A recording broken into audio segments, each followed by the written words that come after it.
Alexander the Great by Ulrich Wilcken. Appendix, Chapter 10, Prospect. We see the greatness of Alexander as a whole only when we contemplate the effects of his life work on successive periods of history.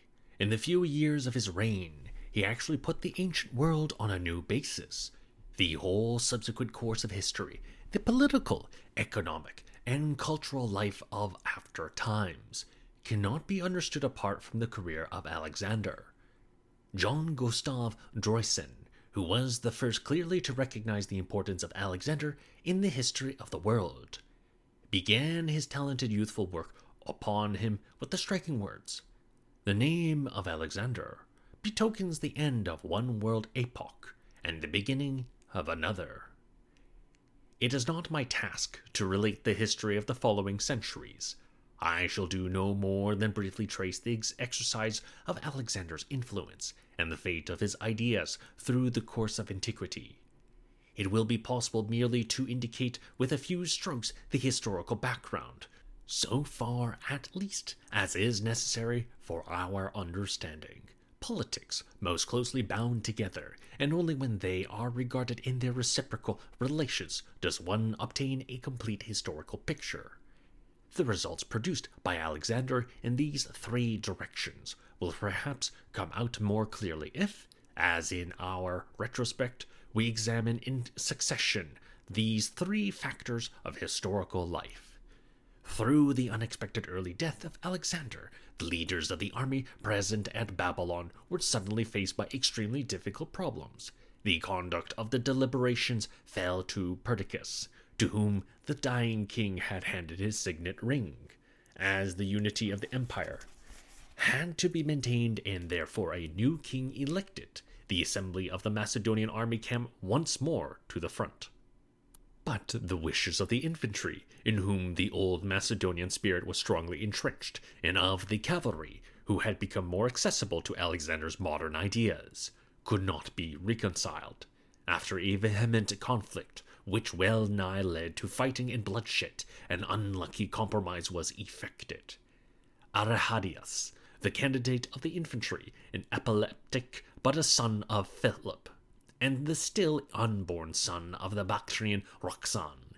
He was born a few weeks later, favored by the cavalry, were to rule conjointly. Thus two minors, neither capable of ruling, were to take the place of the irreplaceable. The weaker this phantom monarchy was, the stronger burned the ambition of the generals who aimed at power. At first they went off to their satrapies, according to the new distributions decided upon at Babylon. Ptolemy son of Lagus to Egypt, Lysimachus to Thrace, Antigonus to Greater Phrygia, while Perdiccas stayed with the kings at Babylon. Before they left Babylon, the question was decided on what principles the government was to be carried on. To remove the responsibility from himself, Perdiccas laid before the assembly of the army the above-mentioned memoranda, Hapamanamata, on the latest plans of Alexander, and it was unanimously resolved to cancel them, which was natural enough, as these plans served precisely those ideas of Alexander to which the Macedonians had for years presented a fruitless opposition. This decision affected alike the policy of fusion and the policy of world empire, which was to lead to the conquest of the West. The two favorite ideas of Alexander, which stirred him in his later years with more and more passionate intensity, were thus rendered inoperative by the resolution of the army. Yet they did not disappear from history. Certainly, his successors in the next generation strove to hinder the fusion of Macedonian Greeks with Orientals by the principle of a national Macedonian government. Yet in the end, the mere fact of living side by side led to much mixture of races, and though the idea of world conquest never again became a question at issue for Macedonians and Greeks, yet the pattern of Alexander was not without its effects in bringing about the world dominance of the Roman Empire. The news of the sudden death of the king, which startled the whole world, did not produce disturbances anywhere among the Oriental peoples. It is a powerful testimony to Alexander's organizing genius that they made no attempt to recover their independence. He had known how to reconcile them to their new conditions. The disturbances which broke out in Bactria did not proceed from the native population.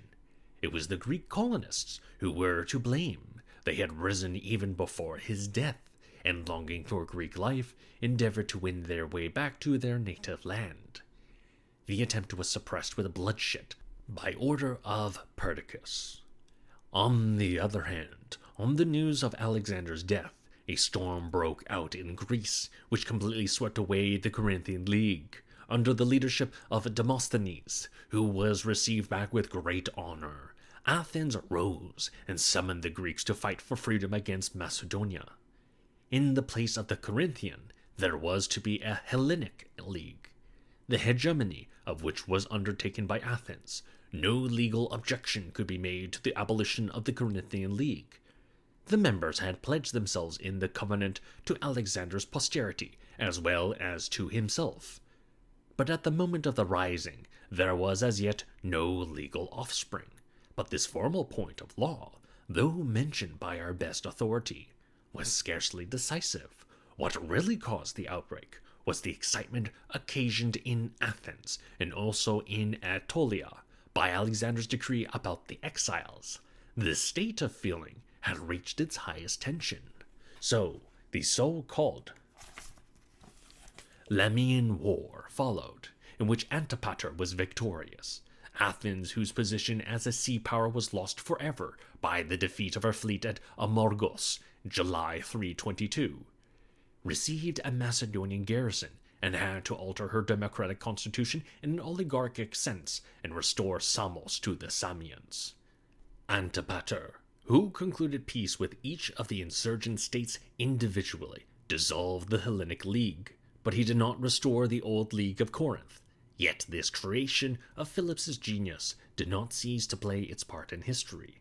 Hellenistic rulers, who aimed at the protectorate of Greece, attempted several times with more or less success to revive Philip's League of Corinth.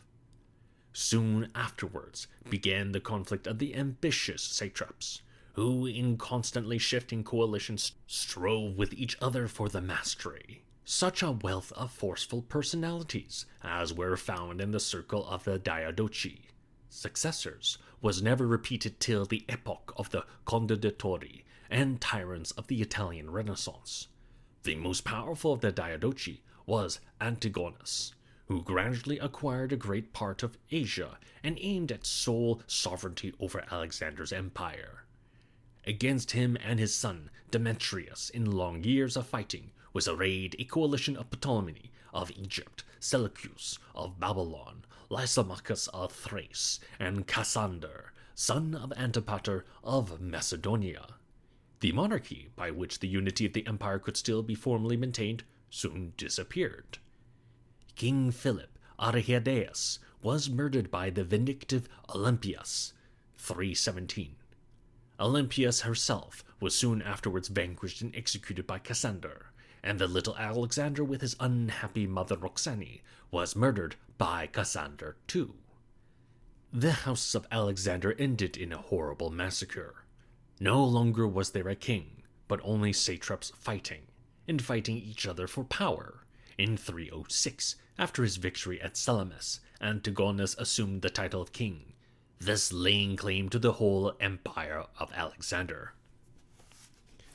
But his rivals parried the blow by calling themselves kings as well, in a different sense to Antigonus, however, for they only meant they were kings of their territorial possessions. In this way, the unity of Alexander's empire was lost. After Antigonus had been conquered and killed at Ipsus in 301, his son Demetrius, with his astonishing elasticity, kept his antagonists at bay for many years.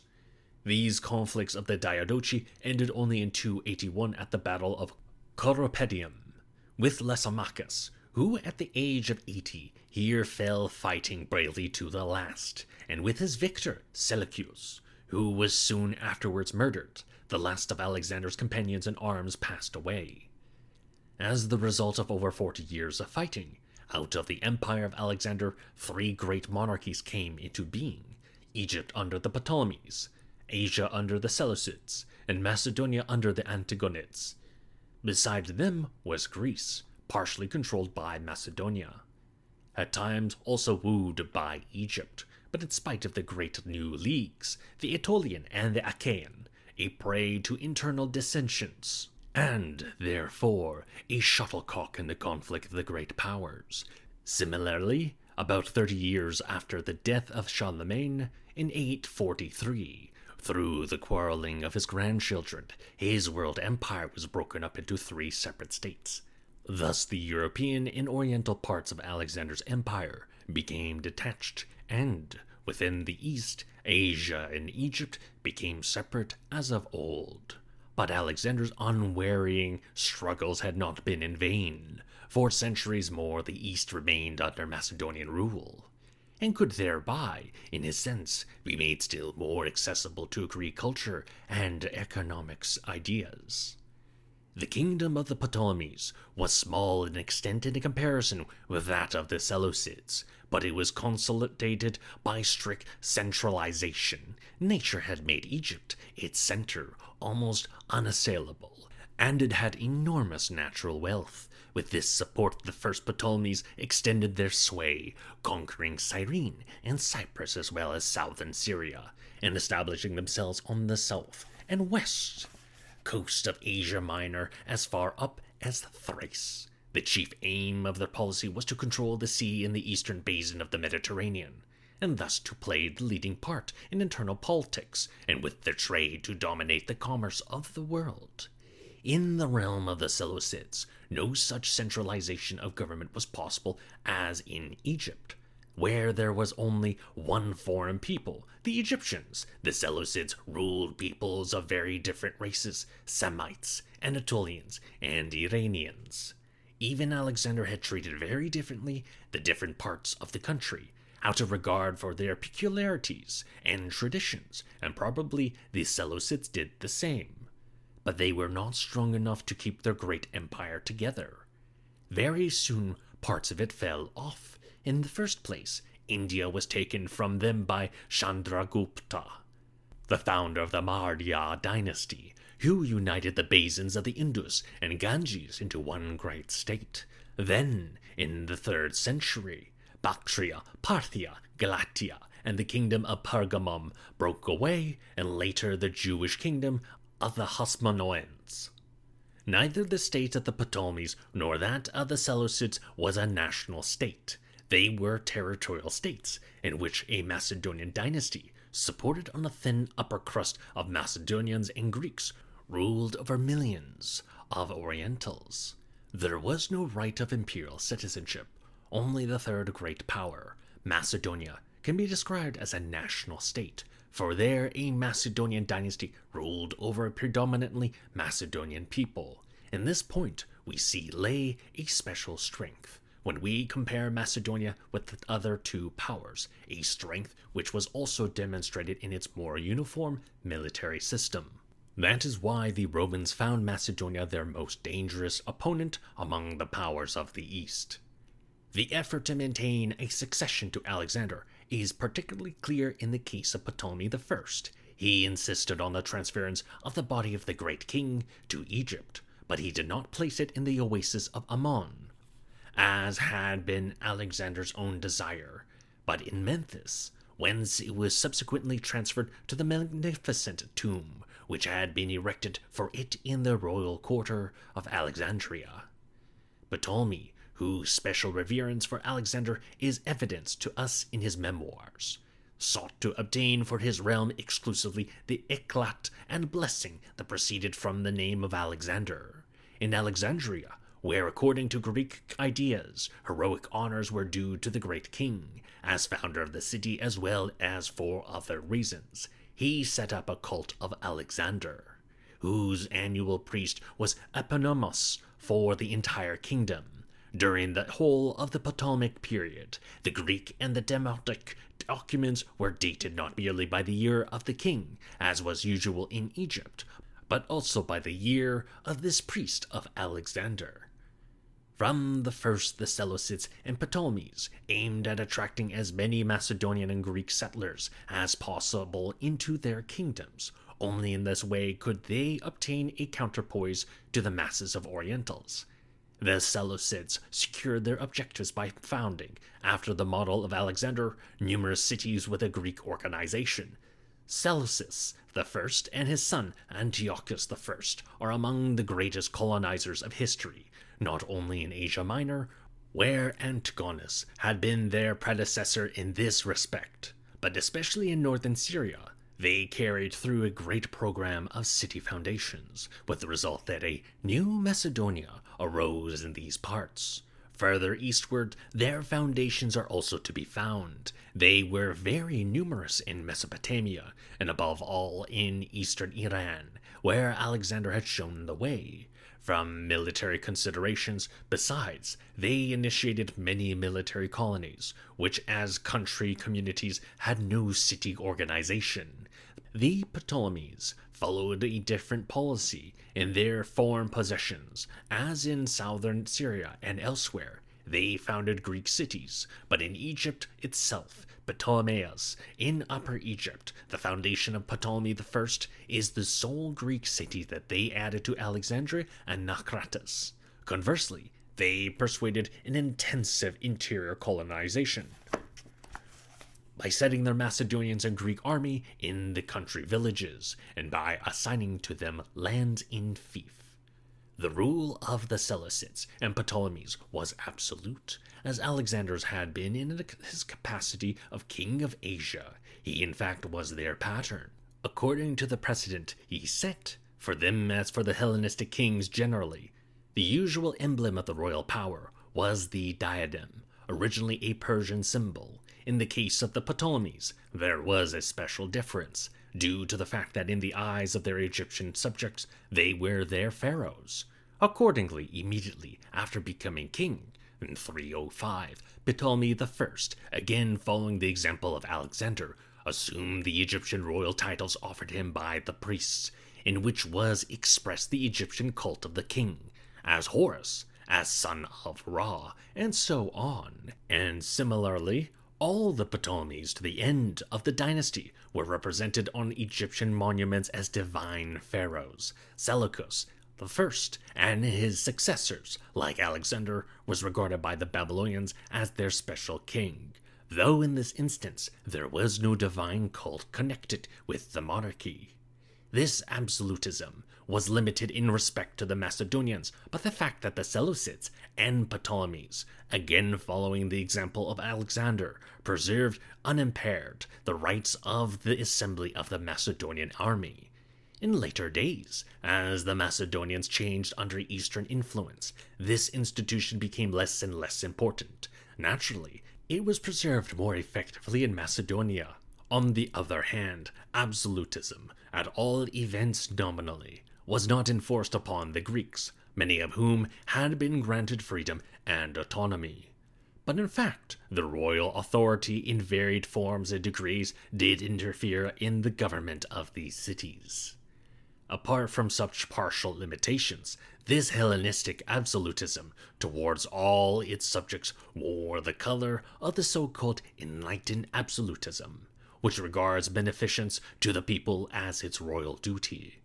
Recent writers are in the habit of assigning the credit to these Hellenistic monarchs, but when we remember what pains Alexander took from his first entry into Asia to reconcile the conquered peoples to the new regime as his subjects, leaving as far as possible their old arrangements in force, and sparing their traditional racial peculiarities, one is at liberty to say that it was he who took the lead in this fundamental conception of government.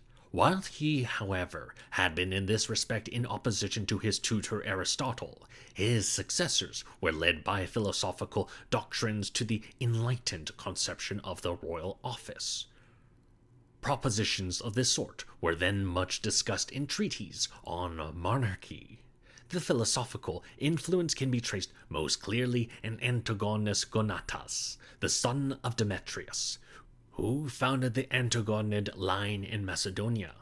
He studied in Athens under Zeno, the founder of the Stoic school, and during his long reign put Stoic ideas into practice. His theory of a king's duties is mirrored in the famous dictum that monarchy is a glorious service, a phrase which is exactly analogous to the saying of Friedrich the Great, the king is the first servant of the state.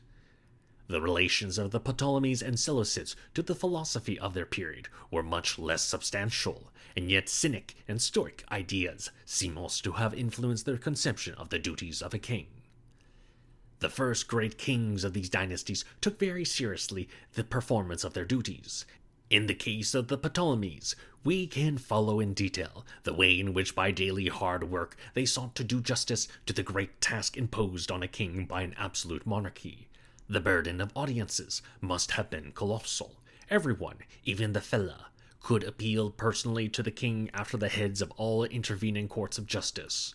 On account of this conscientious labor, Mommsen once compared the monarchy of the Lagids to that of Friedrich, from which, he said, it was not distant in its fundamental features. In the interest of an orderly administration, the daily official business of the kings had to be embodied in documents. Again, it was Alexander who set the example. It was on the patterns of his ephemerides that the Ptolemies and other Hellenistic rulers had their daily actions recorded in official journals.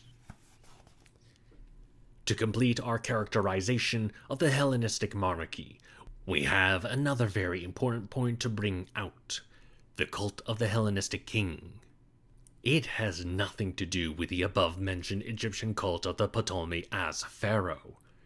Nor are other Oriental ideas and traditions relevant, as is occasionally assumed. Rather, it arose out of those Greek ideas which led to the apotheosis of Alexander, though it is not to be derived from the pattern of Alexander. The mere fact that it developed gradually in the second generation after Alexander forbids this direct connection. In its full development, it was something quite different from the apotheosis of Alexander. The cult of the Hellenistic king became an official cult of the state, which was binding on Macedonians and Greeks as well as Orientals. Whereas Alexander never introduced a state cult of his person, and his apotheosis affected only the cities of the Corinthian League. We can therefore, with reference to Alexander, yet it is unmistakable that the apotheosis of Alexander was a historical presupposition for this different sort of cult of the Hellenistic king, and exercised an indirect influence on its origin. The Greek idea of the veneration of men of superhuman achievements as divine was revived by Alexander more strongly and unmistakably than ever before. The consequences was that in the next generation after his death, Greeks were more than ever inclined to show divine honors in different forms and degrees to men who had done great things for them. In particular, to those who had emancipated them or merely proclaimed their emancipation. The examples known to us show how potent these ideas became in the Greek world after Alexander's death, and in consequence of his action. None, however, of his direct successors, neither Ptolemy I nor Seleucus I, claimed divine honors for himself. The first step to the cult of the Hellenistic king was taken by Ptolemy II Philadelphus, probably more to promote the prestige of his dynasty than from religious requirements. He instituted after the death of his father a state cult of him as divine savior, Soter, and also founded a great festival, which was to be held every 4 years and celebrated throughout the Greek world. Later, when his mother Berenice died, he combined both his parents in the cult as divine saviors, Theoi Soteres. Likewise, when his sister and consort Arsinoi II died in 270, he founded a state cult of her as the divine Philadelphos, she who loves her brother. Up to then, only deceased members of the dynasty had been deified, and on the ground that a deity had removed the deceased, whereupon the king arranged the cult. now Philadelphus, took the decisive step in advance. He created a state cult of himself, the survivor, and his dead sister in common, under the title of the Divine Brother and Sister. Thus the door was opened to the further development of the Ptolemaic, a cult of the king. From the third Ptolemy onwards, the king and his consort in their lifetime, as soon as he had accomplished any considerable feat, received worship as divine. The very cult epithets of these Ptolemies, which the Egyptians had difficulty in reproducing in their language, show us that this cult of the Hellenistic king was of purely Greek origin. Soter, the savior; Euergetes, the benefactor; Epiphanes, the self-manifester, are ideas of Greek religion. The cult, however, was meant, as was said above, not only for Macedonians and Greeks, but also for Egyptians. These apotheosized Ptolemies, as associated gods, were combined not only with Greek gods, like the Alexander of Alexandria, but also with the principal divinities of the Egyptian country districts. Thus the Isis priests of the island of Philae were priests of Isis, and of the apotheosized Ptolemies as well. A cult was created in which all subjects, no matter of which race, were united. One can already discern a religious policy at work in the creation of Ptolemy I of the cult of Serapis for both Greeks and Egyptians. The example of Philadelphus was soon followed by the Seleucids, but the forms of the apotheosis were different in character. To begin with, while no doubt the cult was paid only to the dead, the first kings were assimilated to definite gods. Thus Seleucus I, as a god, was described as Seleucus Zeus Necator, the conqueror, and his son Antiochus I as Antiochus Apollo Satar, the savior. Nor was the cult of the king so uniformly organized in the Seleucid domains as in the highly centralized kingdom of the Ptolemies. The Greek cities seem to have had their own eponymous priests, while in the satrapies archpriests, Achares, were at the head of the cult. It is impossible to go into further detail about the different forms of the royal cult in the different kingdoms. But it is necessary to insist that in Macedonia, the cult was never admitted. This was probably due to the simple and unostentuous character of Antigonus Gonatas, but above all to the temper of the Macedonian people, which, as we perceived in the case of Alexander, was quite hostile to these Greek ideas. In the eastern realms, the royal cult threw round king and people a firm bond, which, though it could not compensate for the lack of nationalist sentiment, nevertheless joined all subjects in veneration of the king as divine, and created a spiritual unity, in the center of which stood the royal house. These Hellenistic kingdoms, whose juxtaposition produced a certain equipoise in the political situation of the eastern Mediterranean world, might have offered successful resistance to the Romans, if they had kept together their considerable military strength and given attention in time to the world power that was taking shape in the West.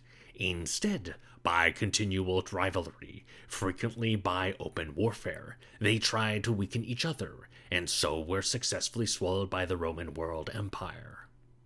But these great monarchies did not fail to influence the development of the Roman Empire, and the ideas which went back to Alexander were realized again in Roman history.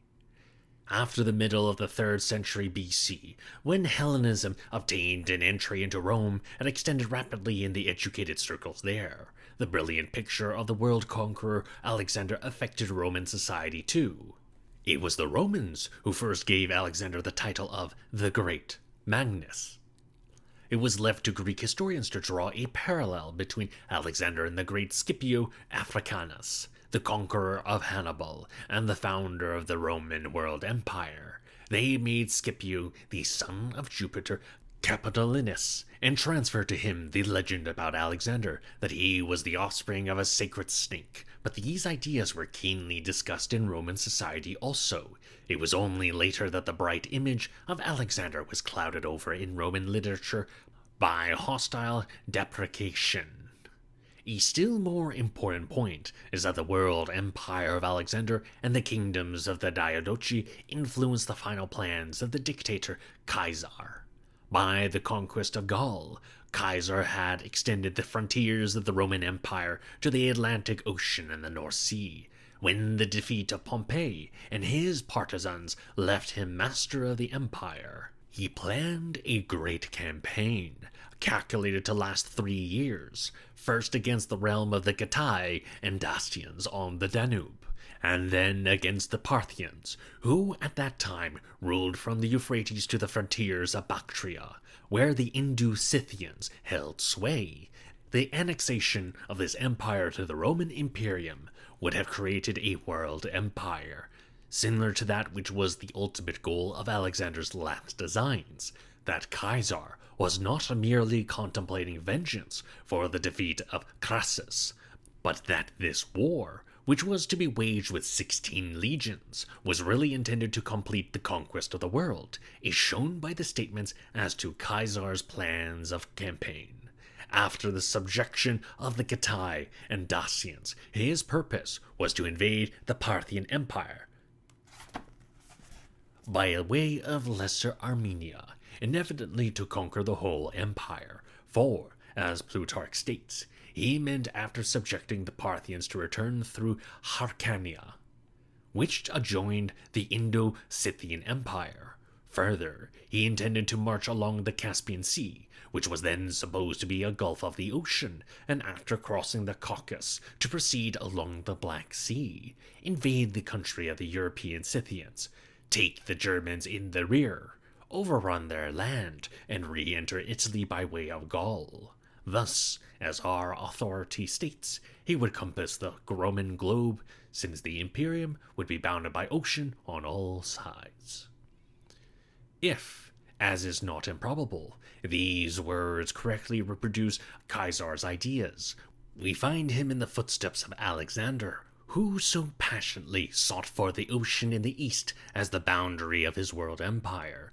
There can be no doubt that these Parthian plans of Caesar's exhibit no fortuitous coincidence with the plans of Alexander, but that Caesar, who from his youth upwards had been a fervent admirer of Alexander, had him and his world empire consciously before his eyes.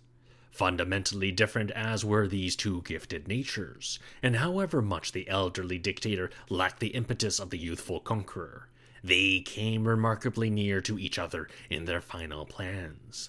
But Caesar's were not destined to be fulfilled any more than Alexander's. 3 days before he proposed to set out to join his army, he was murdered by the conspirators. The Roman world empire could not permanently be ruled according to the forms of the Roman Republic. This had been made manifest by the history of the previous decades, in which the Republican Constitution had proved itself the more inadequate to the needs of the world empire, the greater that empire grew. Caesar's monarchical aspirations can thus be explained by the conditions of Rome at the time, but he could not found his monarchy on Roman traditions, even the powerful positions which had been given him shortly before his death as dictator for life. And this in reality abolished the Republic, failed to satisfy him. What title he would have chosen instead, had he lived longer, is a much disputed question, but we may assume as certain that in the shaping of his monarchic position, he had before him as pattern the absolute sovereignty of Alexander, as further developed in the Hellenistic monarchies of the Diadochi. Had Caesar returned home victorious from Parthia, he would certainly have taken over the diadem of Alexander and the Diadochi as the external symbol of this royal power. Indeed, he had already introduced the Hellenistic divine monarchy. The idea of deification had been spontaneously offered to him by the Hellenistic East. Probably in these parts, divine honors had long been paid to Roman governors, but it was an extraordinary step forward when, after the victory of Pharsalia in 48, which decided the rivalry of Caesar and Pompey, all the Greek cities of the province of Asia celebrated Caesar in an Ephesian inscription as the god descendant from Ares and Aphrodite who had revealed himself, Theos Epiphanes, and the common savior of the human race, Salter. It was with this intention that at the outset they emphasize the descent of the Julian family from Aphrodite, on which Caesar laid as much weight as Alexander on his descent from Achilles or Heracles. The Theos Epiphanes was certainly a stale title, but the common savior of the human race was a new idea, expressing a recognition of the victor of Pharsalia as the monarch of the world empire. What was voluntarily offered by the Hellenistic East had to be clothed in other forms for Rome and Italy, where Caesar regarded it as highly important to introduce the divine monarchy. The divine honors, decreed to him by the subservient Senate, had to be connected with Roman ideas. Consequently, at Rome, he was raised to the number of the state's gods as Jupiter Julius, and a priest for his cult, a Flamen Julianus, was appointed, on the model of the Flamen of Jupiter, Mars, and Quirinus. Fundamentally, this was nothing but the Hellenistic conception of the divine king in a Roman form. Moreover, many other honors which he caused to be conferred on him betray their Hellenistic origin, such as the right of portraiture, which permitted him to put his head on the coinage, the Hellenistic oath in the shape of an oath by the genius of Caesar, the celebration of his birthday as a public holiday to be observed with state sacrifices, and so on. Shortly before his death, there were persistent rumors that he intended to leave Rome and transfer his capital to the east, and whither to Ilium, which at his visit in 48 he had ordered in the same way as Alexander, or to Alexandria. In fact, these ideas naturally suggested themselves on the assumption that he returned victorious from the Parthian War, since in that case the center of gravity of the empire was bound to be shifted further east. Alexandria would have been extremely well suited for the center of such a world empire, and probably Alexander too would have chosen this city for his capital. If he had carried out his latest plans, there was this additional point to appeal to Caesar. He could have carried out his imperial policy far more easily on the soil of Alexandria, soaked with Hellenism, than in Rome, where republican traditions were ingrained, for his policy did not aim at a national Roman imperium, but at an international world empire, which was to embrace the whole world of Hellenistic Roman culture. After Caesar's death, these Hellenistic ideas found a champion in Mark Antony, who, though a Roman triumvir in Alexandria as consort of Cleopatra, demeaned himself like a Hellenistic king and dreamed of a conquest of the Eastern Empire of Alexander. To his son, born to him by Cleopatra, whom he significantly named Alexander, he promised dominion over all Asia from the Euphrates to India. If Antony had been victorious, Alexandria would certainly have been the capital of the world, but the victor in the struggle of Clamence was not to be but Caesar's adopted son Octavian, the latter Augustus, who represented a national Roman policy in contrast to an Hellenistic Oriental one. His victory was of momentous bearing on the world's history, for it was by this victory alone that Rome for the next centuries retained its commanding position as capital of the world, until finally Constantine removed the seat of government to the east. In opposition to Caesar's plan of a cosmopolitan world empire, Augustus, who was a thorough Roman, founded an Imperium Romanum, in which the Romans were the lords of the other nations. This is not the place to set forth how Augustus, with extraordinary insight and wisdom, succeeded in clothing his actual monarchy with republican forms. Mommsen was the first to teach us this in his great work, Romanisches Staatsrecht. But it is relevant to emphasize the fact that this first of the citizens, as Augustus liked to describe himself, did not disdain some externals of Hellenistic rule. He too claimed the Hellenistic prerogatives which Caesar had taken over, his likeness on coins, the oath by his genius, and the public celebration of his birthday. On the other hand, in contrast to Caesar, he admitted the Hellenistic divine monarchy only with great limitations. In Rome, he altogether forbade divine honors, though he did not interfere with the Italian communities in this matter. In the provinces, he allowed his cult only along with that of the goddess Rome. Naturally, no bounds were set to private veneration. It deserves mention, too, that in the province of Egypt, which was excluded from control by the Senate and subject to him alone, he assumed as successor to the Ptolemies an openly royal and special position. Here and his successors, like Alexander and the Ptolemies, received from the natives the old pharaoh worship. But with Alexander, so with Augustus, it had a purely local significance. This is not the place either to relate how, in the course of centuries, individual emperors effaced the Roman foundations of Augustus in favor of a Caesarian and Hellenistic view of the state, till Caesarian absolutism finally triumphed. The seesaw of Roman and Hellenistic tendencies, or of Augustan and Caesarian ideas, gives movement and tension to the internal history of the imperial age. In foreign policy, too, Caesar's ideas of extending and rounding off the world empire actuated many emperors after Augustus, who, though officially the peace emperor, did a great deal by so-called frontier wars.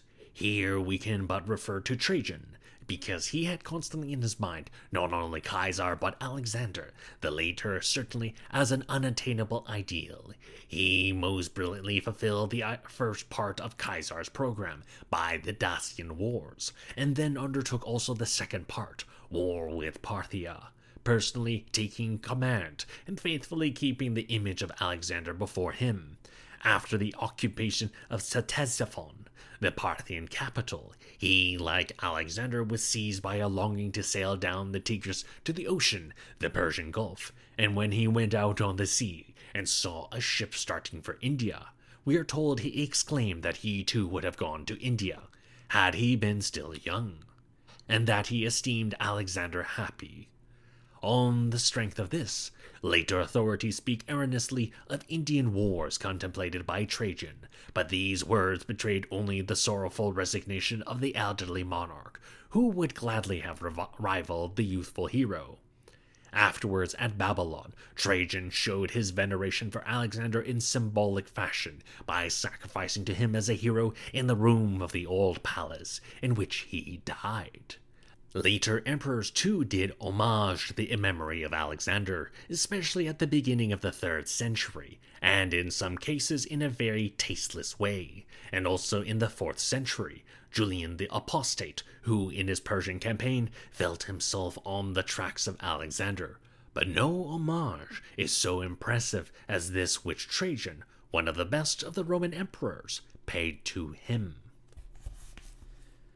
Now that we have returned to Alexander's deathbed, it is time to conclude this sketch of the after effects of his policy, and in conclusion to emphasize the fact that while the foundations of the Roman Empire find their explanation in Roman history, its extension was strongly influenced by Alexander's idea of world domination. Thus, in the last instance, one must go back to Alexander when one takes a historical view of the reawakening of the Roman Empire in the Middle Ages. We turn now to the question, what effects had Alexander's life work on the economic development of the world? If one is to understand the phenomenal revolution which he brought about in the economic life of the time, one must picture what was the economic position of the world that preceded him. In economic matters, the East and the West down to Alexander had stood side by side as two circles which were in contact and mutual relation, but on the whole formed two individual entities. Probably in the second millennium, the non-Greek Cretans and the East had trade dealings with one another, and through the medium of Crete Oriental products from time to time reached Greece. Then, at the beginning of the first millennium, Phoenician merchants came to the Greeks and disposed of their Oriental wares to them, as also along the coast as far as Spain. Properly, too, the Greek colonists on the western fringe of Asia Minor, where the two circles intersected, carried on trade with their hinterland, though under Persian rule to a much less extent than previously under the Lydians. Moreover, the foundation Menestratos in the Nile Delta under the protection of the pharaohs of the Satic dynasty, who favored foreign trade, made possible direct commercial relations with Egypt, but it was quite the exception for Greek traders and artisans to penetrate far into Asia. On the Syrian coast there was not a single Greek colony. The coastal cities of Asia Minor were the only ends of the trade routes coming from the Far East which were in Greek hands. At a stroke this was all altered when Alexander conquered all hither Asia up to the Indus Delta, and Egypt up to the first cataract. Vast areas were thrown open to Greek enterprise, regions of raw material and markets of boundless range. This was not due to conquest alone. The vital point was that Alexander deliberately took in hand the opening up of his conquest to Greek economy, and no less that his successors followed his example, and, equally with full intention, took up his economic policy and vigorously carried it forward. In Alexander's wars, the previous barriers between East and West were removed, and in the next generation thousands of Greek traders and artisans entered the New World to seek their fortunes in the new Greek cities, which shot up out of the ground like mushrooms. In this way, the two previously detached circles came more and more to coincide and form a single economic circle, and when the Western Mediterranean was attracted into the orbit of the Great Revolution that occurred in the East, there was finally created a world commerce, which embraced the whole inhabited world, and extended from Spain to India and beyond through Central Asia to China. This development was completed only under the Roman Empire, but its basis was the conquest of Asia by Alexander. The parallel that was recently drawn between the economic consequences of this feat and of the discovery of America is a sound one. If we attempt to paint in somewhat more vivid colors this short sketch of the general course of development, we are constantly hampered by the fragmentary character of our authorities. Except in the case of Egypt. For the Seleucids, our tradition is particularly scanty. It was stated above that they were colonizers on a grand scale, who followed the example of Alexander and even surpassed him. There, the motive of their policy was represented as the desire to attract as many Macedonians and Greeks as possible into the country. But here we must point out that many of the new cities were intended also to serve the purposes of trade. They were accordingly founded by deliberate choice on the great trade routes, which from of old crossed Asia, as is very clear in the case of Seleucia, on the Tigris, the first capital of Seleucus, the first and the meeting place of the trade routes from the west and from the distant east. This city, which Mommsen called the successor of Babylon and the precursor of Baghdad, soon became one of the first mercantile cities of the world, when, for political reasons, Seleucus afterwards removed his capital further west to Antioch, which he built on the Orontes in northern Syria. His chief care was to connect Antioch and its Mediterranean harbor at the mouth of the Orontes. Seleucia and Pieria with the great network of roads to the east, and so to link it up with Cilicia on the Tigris. This was attained by the construction of new roads. In the same way, the Seleucids improved the old Persian roads, which led from the far east through Asia Minor to the Aegean coasts, and flanked them with numerous new cities. In so doing, they greatly promoted the trade of the coastal cities of Asia Minor. Though India was soon lost to the Seleucids by the foundations of Chandragupta's empire, yet traffic with India remained an important item in their foreign trade. For intercourse with India, they had at their disposal not only the old trade routes by land, but the sea route recently discovered by Nearchus. Both were used, but the sea route more often, when complications with the Parthians interfered with communications by land. The promotion of trade relations was served by the diplomatic intercourse which the Seleucids kept up with Chandragupta and his successors. Megasthenes went frequently as ambassador of Seleucus I to Palimbothra, Pataliputra, on the Ganges, and afterwards wrote for the Greeks the best book yet written on India. A certain Dimachus of Plataea also went as ambassador to India, this time to Amithrokatas, the son and successor of Chandragupta. There were also constant diplomatic relations with his son, Asoka, who introduced Buddhism in western India. Quite in the temper of Alexander, the Seleucids extended their eastern trade beyond India. We have already said that in Alexander's day, Chinese silk had reached India. In the next centuries, China exported more and more silk, and the silk route led into and through the Seleucid Empire. Thus, by way of barter, Hellenistic products reached Central Asia and China. Even in later days, when the Parthian Empire rose to power, recently in northern Mongolia have been found remains of fabrics from Syria, which are to be ascribed to the 1st century BC.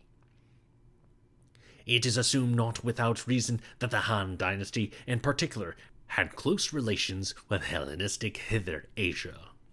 The mission also of Patroclus to the Caspian Sea by order of Seleucus I and his son Antiochus is connected with the trade interests of the Seleucids. He was entrusted with the scientific commission of investigating whether the Caspian is an inland sea or an arm of the ocean, a question which formerly Alexander had wanted Heraclides to solve. But like Alexander, the Seleucids too had motives of trade policy, since Patroclus was also to explore the route of the Indian caravans, which ran along the south edge of the Caspian as far as the Black Sea. He was certainly very unfortunate in his treatment of the geographical problem.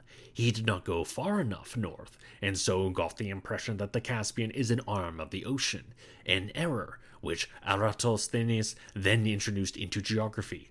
But he wrote a valuable work on the trade routes from India to the Caspian and farther to the Black Sea. In this expedition of Patroclus, the Seleucids carried out one of Alexander's last plans. But they omitted to attempt his final great undertaking, which he was preparing for when he died, the circumnavigation of Arabia. No doubt they said to themselves that their chief commercial rivals, the Ptolemies, would derive the greater benefit from a connection by sea between Babylonia and Egypt. Notwithstanding, they were unwilling to give up altogether the valuable spices from the lands of the Sabaeans and Manaeans, southern Arabia.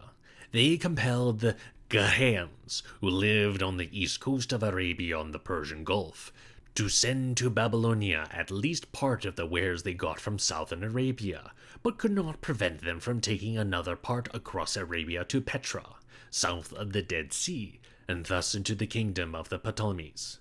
On Ptolemaic economy, we are far better informed than on that of the Seleucids. For about 100 years, and especially during the last 50 years, we have been accumulating a vast and increasing material of thousands of Greek papyrus documents, which not only on all other branches of public and private life, but also on the economic life of the Ptolemaic age, give us such rich information as we possess for no other country of the ancient world. If our knowledge is still patchwork, since, apart from some royal decrees, it is chiefly details of daily life, which those documents reveal to us, yet gradually many general questions are being cleared up. The Ptolemies did not frame a policy of foreign conquest any more than the Seleucids, but they did aim at extending their foreign connections, and in possession of Egypt, naturally the richest country in the world, supported by a fleet and army, they strove to play the leading part in the eastern Mediterranean. This strong international position they based on their economic and commercial policy. And in the above-mentioned extensions of their territory, considerations of commerce played a great, if not decisive, part. When Ptolemy I occupied Cyprus, he was certainly influenced by the fact that this island possessed in abundance the two raw materials not supplied by Egypt, timber and copper. In the several wars which the Ptolemies waged with the Seleucids for Syria, occupying Coel, Syria, with Palestine and Phoenicia, and for a long time even the port of Antioch, Seleucia, in Pyrrha. Reasons connected with trade policy were doubtless their motives. Syria was an extremely important trading region, which had always been of great significance for the trade between East and West. Here was the terminus of the caravan route which led from Dura on the Euphrates by way of Palmyra and Damascus to Tyre. Here also ended the route which led from southern Arabia northwards along the west coast of Arabia to the important Nabatean center of Petra, and thence to Gaza, so that, merely by the occupation of southern Syria, the Ptolemies diverted into their dominions a considerable part of the valuable spices of southern Arabia. They had also trade in view in their occupation of the coast of Asia Minor, and their acquisition of the Cyrenaica, which in Sicyon produced an extremely valuable article of export, which they accordingly, as it appears, monopolized. The Mediterranean trade was notably affected by the coming of the League of the Aegean Islands under their protection, until on the fall of their sea power, Rhodes took their place. While in command of the sea, the Ptolemies also suppressed piracy, following in this the example of Alexander, who likewise had taken measures against pirates as soon as he was master of the sea. Not content with controlling the Mediterranean, the Ptolemies were determined to make the Red Sea as well available for their commerce. Here again they followed Alexander's example in opening up new routes by sea and in extending the knowledge of the world, though what they did was only a partial realization of his latest design of circumnavigating Arabia. Probably without knowing it, they were also following in the steps of the old pharaohs, who at the zenith of Egyptian history in the 3rd and also in the 2nd millennium send their ships to the coast of Somaliland, Punt, the land of incense and myrrh. Philadelphus, who had been interested in economic matters, was the pioneer. He restored the canal of Necho, which led from the Pelusian arm of the Nile through the Bitter Lakes into the Red Sea, and thus established a connection by ship between the Red Sea and the Mediterranean. Moreover, starting from Koptos in Upper Egypt, he constructed the caravan road through the desert to Berenice on the Red Sea, in the latitude of Aswan. He, too, like his successors, made a series of settlements on the African coast of the Red Sea, which at first were chiefly designed as stations for elephant hunting, for they required African elephants to oppose the Indian elephants of the Seleucids, but at the same time naturally served as stations for merchant vessels. When in the 2nd century elephants were no longer used in warfare, the settlements continued to be useful as ports and emporia for trading ships. From the time of Euergetes I, ships also ventured through the dreaded strait of Bab el-Mandeb out to the coast of Somaliland to fetch for the king incense and myrrh for his spice monopoly. This unclosing of the Red Sea to traffic led also to trade relations with the Arabian coast, on which Philadelphus himself set foot. But the Ptolemies did not confine their aims to the coast of Africa and Arabia. They endeavored, furthermore, to divert part of the Indian trade by sea to their country, and thus withdraw it from the rival Seleucids. Though at first with no great success, Philadelphus entered into diplomatic relations with India. He sent a certain Dionysus there as ambassador, and the famous Asoka knew the Ptolemies as well as other Hellenistic kings. But at first trade could not be carried on directly with India, as the Egyptian merchants did not venture beyond Aden or the island of Socotra, off the south of Arabia, so the Indian merchants came there and exchanged their goods with them. This system did not change till about 100 BC. A bold Greek captain called Hippalus trusted himself to the monsoons and was driven by them overseas to the Indus Delta. From that time, intercourse with India by sea increased gradually, but only grew important under Augustus, when Alexandria became the intermediary of Indian trade westwards. The Ptolemies also opened up trade with the interior of Africa. Here again they trod in the footsteps of Alexander, who had once sent to the Upper Nile an expedition which was to solve a scientific problem, but doubtless entered as well into practical relations with the Ethiopians, the first Ptolemies, to dispatch them emissaries into the Sudan, who in some cases got beyond Meroe and Philadelphus, advanced the Egyptian frontier to Nubia, chiefly no doubt to occupy the great gold mines in Wadi al-Aki, which were afterwards exploited for the Ptolemies, and so the products of the interior of Africa, ebony, ivory, animal skins, were brought down the Nile to Egypt. All the goods of the whole world that were imported into Egypt, from the north and west of the Mediterranean, as well as from the east and south, were concentrated in Alexandria, which the great king had the genius to found, and which Ptolemy I, in the early days of his governorship, made the seat of government, to make this city by severe centralization the center both of Egyptian trade and of international commerce, was one of the chief aims of the Ptolemies, and it was realized for centuries until it was thrown into the shade by Rome. Alexandria was the greatest and most flourishing commercial city of the world. From it, the agriculture and industrial products of Egypt, the imported goods of Africa, Arabia, and India, except what was used in the country, and the raw materials made up into manufactured goods, went forth into the wide world, to Massalia, Marseilles, and Carthage, with which there were close trade relations, to Italy and Sicily, to Greece, Syria, and Asia Minor, and further north to the coast of South Russia. Alexandria soon became a great center of international trade, where the merchants and freighters of the whole world mingled with the natives. From the middle of the 2nd century BC, Roman merchants, too, settled there. We would gladly learn whether the forms of Ptolemaic economy went back in detail to those of Alexander, but we know too little of the latter to be able to answer this question. However, there seem to have been certain connections between the economic tendencies of the Ptolemies and of the Cleomenes of Naucratis, whom Alexander in 331 set at the head of the finance administration. In any case, during Alexander's lifetime, Cleomenes collected a huge amount of money, 8,000 talents, by speculations in corn and similar commodities. It was characteristic of the Ptolemies too to endeavor to bring as much money as possible into the royal treasury. One may compare them in this respect with the mercantilists of the 17th and 18th centuries, who likewise regarded the procuring of money as the chief problem of the ruler's statecraft.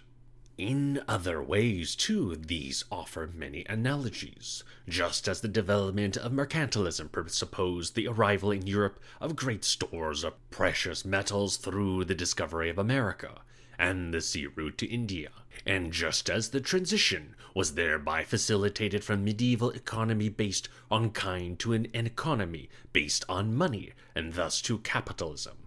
So the fact that Alexander, by coinage, brought into circulation the hoards of precious metal amassed by the Achaemenids, had, as its consequence, a development of monetary economy in the world market. An old writer said, "When Alexander carried off the treasures of Asia, there arose the mighty power of wealth of which Pindar sang." The gradual growth of monetary economy after Alexander can be traced in Egypt in the royal economy as well as in the economy of temples and private individuals. Moreover, the Ptolemies, following Cleomenes, it appears, gave Egypt a currency of its own. The same applies to the means employed by the Ptolemies in the interest of this tendency to procure money. And many parallels with the modern mercantilist may again be drawn. Thus we have the great predominance, which is plainly recognizable in the documents, of taxes in money over taxes in kind. Only the land tax was levied in kind. And also the system of state enterprise. On the one hand, the king was the largest landowner in the country. Like the pharaohs of old, he claimed the superior ownership of the whole soil, so that a great part of the country was royal domain, while the other parts was made over to temples or to settled soldiers, as fiefs, or to great magnates, as a gift. Consequently, the economy of the whole country was under royal country. The provisioning of the country and the capital was one of the chief tasks of the king, for the performance of which he took over the ancient Egyptian system of depots. The foreign export of grain, too, was entirely in his hands. On the other hand, the king was the greatest large-scale manufacturer in the country. As such, he monopolized entirely or partially the most important industries. For example, the manufacture of papyrus, the conversion of spices, aromata, into perfumes and unguents, the native oil manufacture, the brewing of beer, the manufacture of textiles in part, and so on. It was from the pharaohs that the Ptolemies adopted the monopoly of minerals, the natural monopolies, and moreover greatly developed the monopoly system in comparison with the economy of Greek cities. It is true in general of the Ptolemaic economy that it represented a mixture of pharaonic traditions and Greek ideas, with the qualification that the latter suffered a great change under the influence of absolutism. The great money treasures which thus accumulated, the Ptolemies increased by banking, for they introduced into Egypt the Greek banking system, but completely altered it by monopolizing the whole of the banking business. Through their central bank at Alexandria, they also transacted business in money with foreign countries. We can infer this from the statement that in the First Punic War, the Carthaginians asked Philadelphus for a loan of 2,000 talents, which, however, he refused in order to preserve his neutrality towards Rome. In spite of this considerable absorption of functions by the state, the Ptolemies furthered as far as possible the economic development of Greeks in country and city, while leaving, as a rule, the Egyptians in their former oppressed condition. One of the principal aims of the Ptolemies, as of Alexander, and also, as we saw, of the Seleucids, was to attract Greeks into their country, and so, notwithstanding all royal monopolies, opportunity had to be afforded to them to attain greater prosperity and wealth than in their native land. So far, we have only isolated bits of information to show how this was carried out in practice. For instance, it was left to Greek initiative to fetch from the Somali coast the raw materials, incense, and myrrh, for the king's monopoly of spices, a dangerous business, but a lucrative one, as is probable on account of the great variety of the circles of Alexandria, who took part in the case known to us. Similarly, in other ways, Greek enterprise must have been given opportunity to get gain. Of course, in view of the system prevailing, this private activity of the Greeks could only be one that was privileged and regulated by the king. This again corresponds to modern mercantilism, useful as the parallel is, in so far as it helps us to arrange the details of the documents in one general conception. We must not overlook a great difference. In contrast to modern mercantilism, which has served the interests of national states, Ptolemaic mercantilism had a fiscal character. Since the very idea of a national state was absent, this short sketch of Ptolemaic economy must here suffice. Our object is not to give an account of the Hellenistic age, but merely to consider the after effects of Alexander's work. The economic revolutions, which have been described as brought about by Alexander's conquest of Asia and Egypt, and which confronted the Greek merchant and industrialist in the East, in process of time increasingly influenced the economic development of Greece itself. The whole foundation, indeed, of Greek trade in the Mediterranean was changed, down to Alexander. Athens, supported by its central position among the Greek colonies, with its first-rate harbor of the Piraeus, had been the natural center of Greek trade since the days of the First Athenian League. At first it seemed as if the new prospects which these revolutions opened out for revival of trade and industry would favorably affect the economic development of Greece, even in the years 317 to 307, in which Athens was ruled by Demetrius of Phalerum. It enjoyed a great economic prosperity. But in time, the East, opened up by Alexander, was sure increasingly to draw off from the business life of the mother country its efficient elements, and when the new trading towns in the east, Alexandria, Antioch, Seleucia, on the Tigris, grew enormously and became gigantic cities which finally surpassed the largest cities of early days with their several 100,000 inhabitants. The center of gravity of economic life shifted ever further from the west. Naturally enough, those towns of the mother country, which were in a very favorable geographical position in relation to this new world, prospered, while the others decayed. One can point to the parallel of what happened after the discovery of America. The European states, which turned their faces to the New World, made a great advance, and Lisbon, Antwerp, and London took the leading position in the world's markets, which had previously been held by Venice and Genoa. Thus, Athens, which no longer lay in the center of Greek traffic, was deprived of its dominant position by Corinth, which became the first mercantile town of Greece and remained so up to its brutal destruction by the Romans. This predominance Corinth owed to its favorable position on the isthmus, which for seafarers who wished to avoid the dreaded Cape Malea was the natural halfway house between the East and Italy. To avoid this inconvenience of the transport of goods over the isthmus, Demetrius, the son of Antigonus, thought of piercing it. The project was often considered and in part attempted in antiquity, but its execution was left to modern engineering in 1893.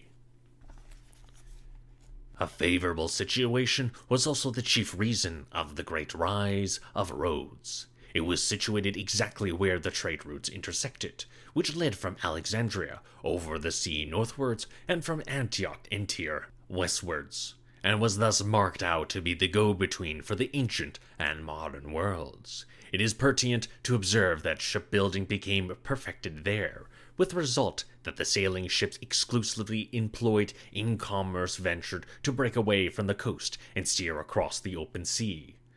With a favorable wind, one could sail from Alexandria to Rhodes in 4 days, and from there it took 10 more days to the Crimea. As the whole of the Alexandrian trade to Greece went by way of Rhodes, there were a very close relation between the island and the Ptolemies.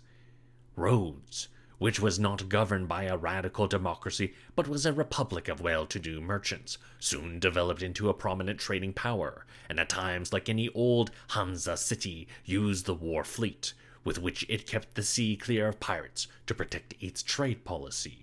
For the Greek cities on the west coast of Asia Minor, a period of growing prosperity set in, owing to their liberation by Alexandria from the Persian yoke.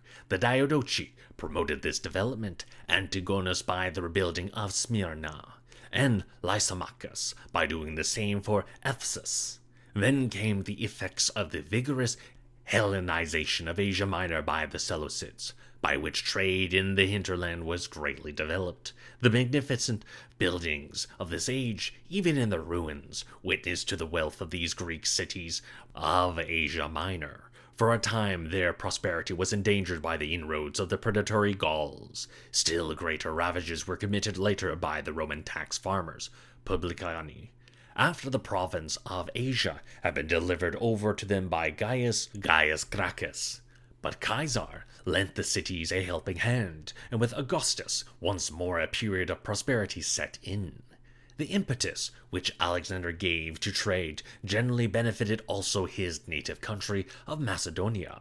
The two seaports founded by Cassander, Cassandreia, Potidea, and Salonica, grew into important centers of trade during the long and wise reign of Antigonus Gonatas, 277 to 239.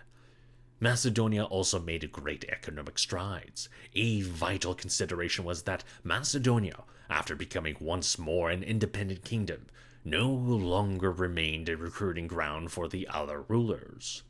On the other hand, the Hellenistic kings continued to draw from Greece the manpower for their fleets and armies.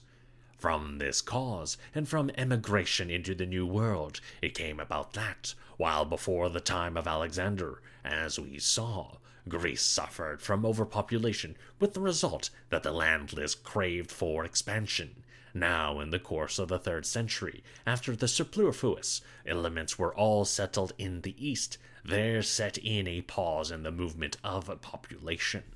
In the 2nd century began a fatal falling off of numbers, but in consequence of emigration, which had long ceased, but in consequence of an economic, social, and even moral decline, aggravated by the misery of Roman rule, which was expressed, Polybius says, in a deliberate limitation of the family to 1 or 2 children. The effects of the economic revolution produced by Alexander soon made themselves felt in the west of the Mediterranean basin. The Greek cities of Sicily and Lower Italy, which had always been in trade relations with the Eastern Greeks, could not but react to the change that had taken place in the East, particularly as the Ptolemies, from their side, began early to seek trade relations with the West. Agathocles apparently was the first to put himself into association with the East. He not only, after the example of the Diadochi, assumed the title of king, though not the diadem, but also by marrying a daughter of Ptolemy I, sought to ally himself with the new Egyptian dynasty. In the economic sphere, he expressed this connection by adapting his silver coinage to the Ptolemaic Phoenician standard, which was also adopted by Massalia, King Hieron of Syracuse too, in the 3rd century, cultivated these relations with the Ptolemies. He presented King Ptolemy with a gigantic ship, the Syracousia or Alexandris, which he had built for the transport of corn and passenger traffic between the East and West. It is still more important to observe that in his taxation system, he was influenced by the Hellenistic East. At any rate, his taxation law, known to us from Cicero's Veronese as the Lex Heronica, shows surprising affinities to a law of his contemporary Philadelphus, which regulated the farming of taxes, and is known to us from a papyrus. Even outside the Greek world, the mercantile states of the West took up intercourse with the Hellenistic East. We have the case of Carthage, the greatest city of the West, which, as is shown by the request for a loan from Philadelphus mentioned above, was in friendly relations with the Ptolemaic kingdom. Trade with Alexandria is proved by the finds from Carthaginian graves, in which we may observe a gradual substitution of Hellenistic imports from Alexandria for purely Egyptian articles.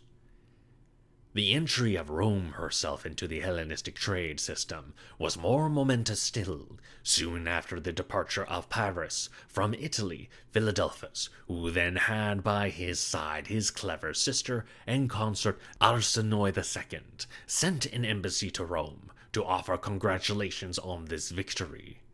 And a Roman embassy to Alexandria returned thanks for the civility, thus laying the foundations of the traditional friendship between Egypt and Rome. A few years later, Rome, which had, with the mastery of the Greek cities of Lower Italy, taken over new objects and new opportunities of trading, proclaimed in unmistakable fashion its determination to enter into competition with other mercantile states. It was the period when Roman Catholic circles began to be active, and when a breach with the agrarian policy exclusively pursued up to that time was imminent, a breach which led to the First Punic War in 264. 4 years before this turning point in 268, the Senate, rightly seeing that Rome could not get on among modern commercial states with its awkward copper currency, resolved, after having previously experimented with the Campanian currency, to introduce a silver coin, the denarius, on the model of the drachma of Alexander. To provide the new coin with a favorable circulation, the denarius was then given a slightly superior weight to the drachma of Alexander. One can but highly admire the accuracy with which the Senate drew this conclusion from the altered state of the world. The circle was thus closed, which united the whole world in a uniform system of trade. Alexander's seed had sprung up indeed. In the domain of culture, the after effects of Alexander's career are deeper and more durable than in the regions of politics and economics. But they are more difficult to sketch briefly, as we have before us a vast quantity of isolated phenomena stretching over the world from Spain to China. One can do more here than draw the broad lines of development and illustrate by individual examples the victorious advance of Hellenism, at first in the East and later under the leadership of Rome in the West. Then the awakening and strengthening of the Oriental reactions, which finally led to the Orientalization of the East, and partly also of the West. Alexander's leading principle of extending in the East Greek culture, which even before his time had begun to pass the frontiers of the Greek world, was adopted and carried out by his successors consciously and with vigor. The Seleucids especially, who both from the political and economic points of view had the greater interest in attracting as many Greeks and Macedonians as possible into their kingdom, supplied the facilities for a large-scale development of Greek life in the numerous cities which, after Alexander's example, they founded. Thus, in the middle of the Oriental world rose Greek Poleis, whose citizens had brought with them and continued to use Greek language and religion, law and social customs. These cities decorated themselves with marketplaces and public buildings for their councils and assemblies to meet in, and with temples of Greek gods. Everywhere gymnasia were constructed with palaestrae and baths, for the Greeks were well aware that their national gymnastic training, which was thoroughly foreign to the Orientals, was the best means of preserving their special character, and that was their aim, at any rate in the first generation, when they still felt themselves to be the victorious and dominant race, the superiors of the Oriental native. In the second book of the Maccabees, the gymnasial system is well described of the extreme of Hellenism. Naturally, the concentration of Greek population was greatest in the capitals of the Seleucids, Seleucia on the Tigris, and Antioch, both of which played a great part also in intellectual life. Though in Antioch there was, too, a large conflux of Syrians, Jews, and other foreigners, yet the Seleucids endeavored, not without success, to preserve for the city its Greek character. The Ptolemies, however, succeeded in far greater measure in making their capital a center of Hellenistic culture. It is true that many foreigners settled in Alexandria side by side with the Macedonians and the citizens of the Greek Polis. Rakotis also remained as before an Egyptian quarter, and at an early date foreigners from every part of the world collected there, just as there gathered too an ever-increasing Jewish diaspora, which was granted special community rights outside the body of citizens, a so-called politeia. In spite of the international character which Alexandria soon acquired, it became a center of Greek intellectual life, thanks to the first two Ptolemies, who deliberately aimed at making their capital, as far as possible, the intellectual and artistic focus of the whole civilized world. They succeeded to such a degree that once it was customary to call this period of the history of civilization the Alexandrian.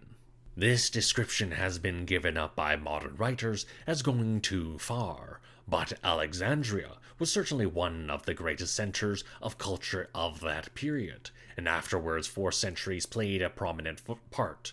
It was the principal seat of the study of the various branches of science. After the death of Aristotle, who had embraced all human knowledge, these departments of science were severed from philosophy and constituted independent subjects of research. In Alexandria, this new science reached its zenith in the 3rd century, but, as before, so later. Athens remained the center for philosophy, which could flourish more profitably in its quiet surroundings than in the bustle and noise of the royal court. At Athens, not only the old schools, the academy and the peripatetics, continued to exist, but the founders of new schools like Zeno, the founder of the Stoic school, and Epicurus, though not Athenians, yet as a matter of course, founded their schools there. Ptolemy I, who intended to cultivate philosophy too, attempted to attract Theophrastus, the head of the peripatetic school, to Alexandria. But Theophrastus declined the invitation, as did Menander the comedian, and Athens remained the home of the new comedy.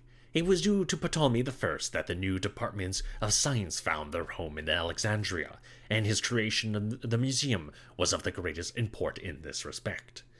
Probably in organizing it, he was advised by Demetrius of Phalerum, the pupil of Theophrastus, who had gone to his court after his political career in Greece was at an end. But if Ptolemy listened to his suggestions, it must be assumed that he himself had a personal interest in these studies. As one of the oldest friends of Alexander's youth, who, as bodyguard, had been in the closest contact with him during the Asiatic campaign, and had witnessed his passionate absorption in science, he doubtless owed this interest to his association with him. As Ptolemy left an affectionate memorial of his royal friend in his memoirs, no doubt in his magnificent liberality to the sciences he believed he was acting as Alexander would have done. To this extent, we may see in Alexander the primal source of the cultivation of science in Alexandria. The museum, named after the cult of the Muses connected with it, was on the model of the Lyceum, the school of Aristotle, but was not intended to serve teaching so much as research. We might describe it in modern times as a royal academy. The king summoned thither the most distinguished scholars in the various branches of learning, and gave them maintenance and a salary, so that they might continue their researches without material anxieties. These had been nothing of this kind in the Palaeus overseas. As in the Lyceum, Aristotle had provided the means of scientific research. So for the scholars of the museum, the necessary apparatus was supplied on a grand scale. The most important foundation was the library, founded by Ptolemy I on the advice and with the help of Demetrius, and completed by his son Philadelphus. For the first time in the Greek world arose a library where the whole treasures of Greek literature were collected in several 100,000 papyrus rolls. In the Serapeum, Philadelphus added another smaller library. Later, in rivalry with the Ptolemies, the Attalids created a library in Pergamum, of which arrangements our excavations have given us some idea. But there is nothing to compare with Ptolemy's creation, save the great cuneiform library, founded in the 7th century by Arsabanipal, king of Assyria, to the remains of which we chiefly owe our knowledge of Old Babylonian literature. However much we admire this act of Assurbanipal, it is significant of the difference between Oriental despotism and the enlightened absolutism of the Ptolemies that the cuneiform library of the king was stored up in his palace at Nineveh for the object of his own reading, while the library of Alexandria was to serve the general aims of science. From the textual criticism and exegesis of these literary treasures, philology developed as a new science. It is of place to describe how subjects of natural science were promoted and flourished here. It will suffice to mention that for astronomical study an observatory was erected, and that a new impetus was given to medicine by permission for the dissection of human bodies, whereby scientific anatomy became possible.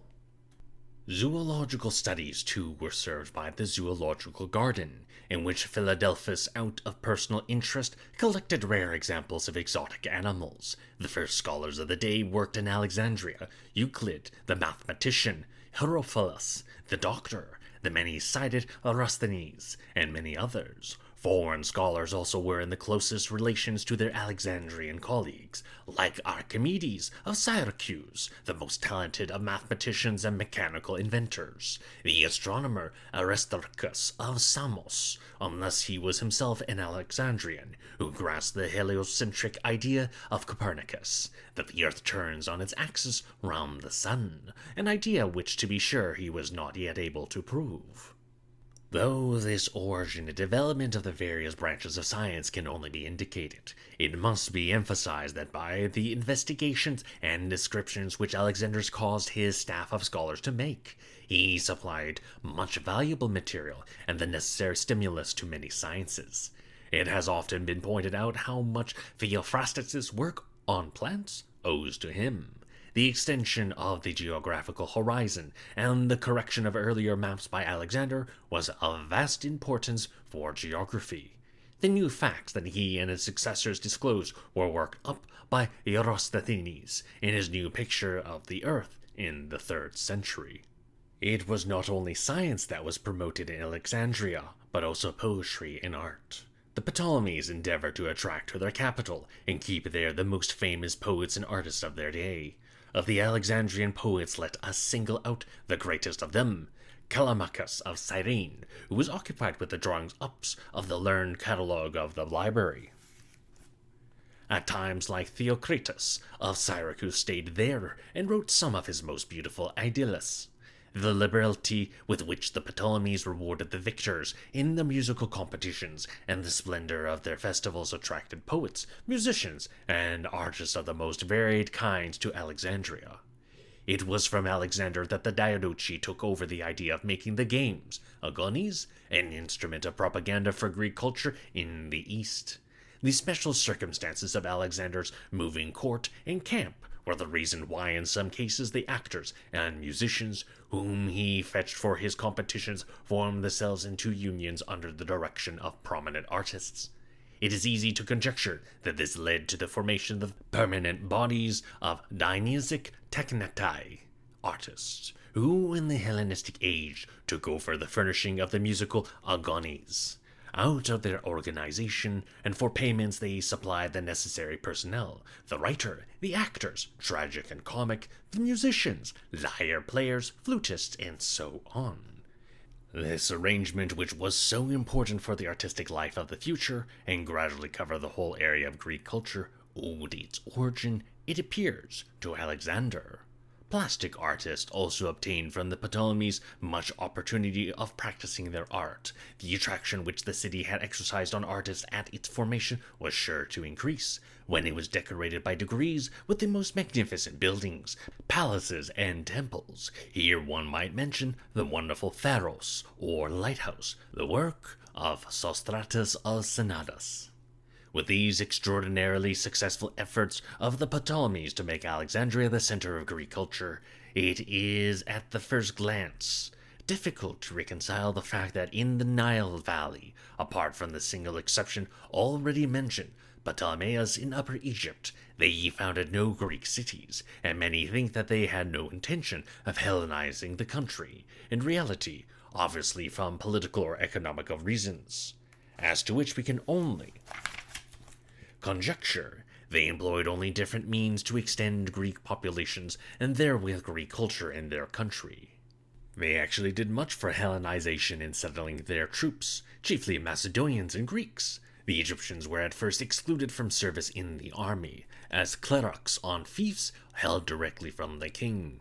No close colonies arose in this way. According to the position of their lands, the clerics belonged to the county, towns, or villages. These Macedonians and Greeks were widely dispersed over the country, sometimes in more compact bodies, as on the soil of the Fayum, which was recovered by draining. But the soldiers were not the only Greek inhabitants of the country. Greek merchants and artisans also, for whom, as we saw, a lucrative employment was made possible in a different way from the Egyptians, settled in the country in increasing numbers, especially in the principal towns of the districts.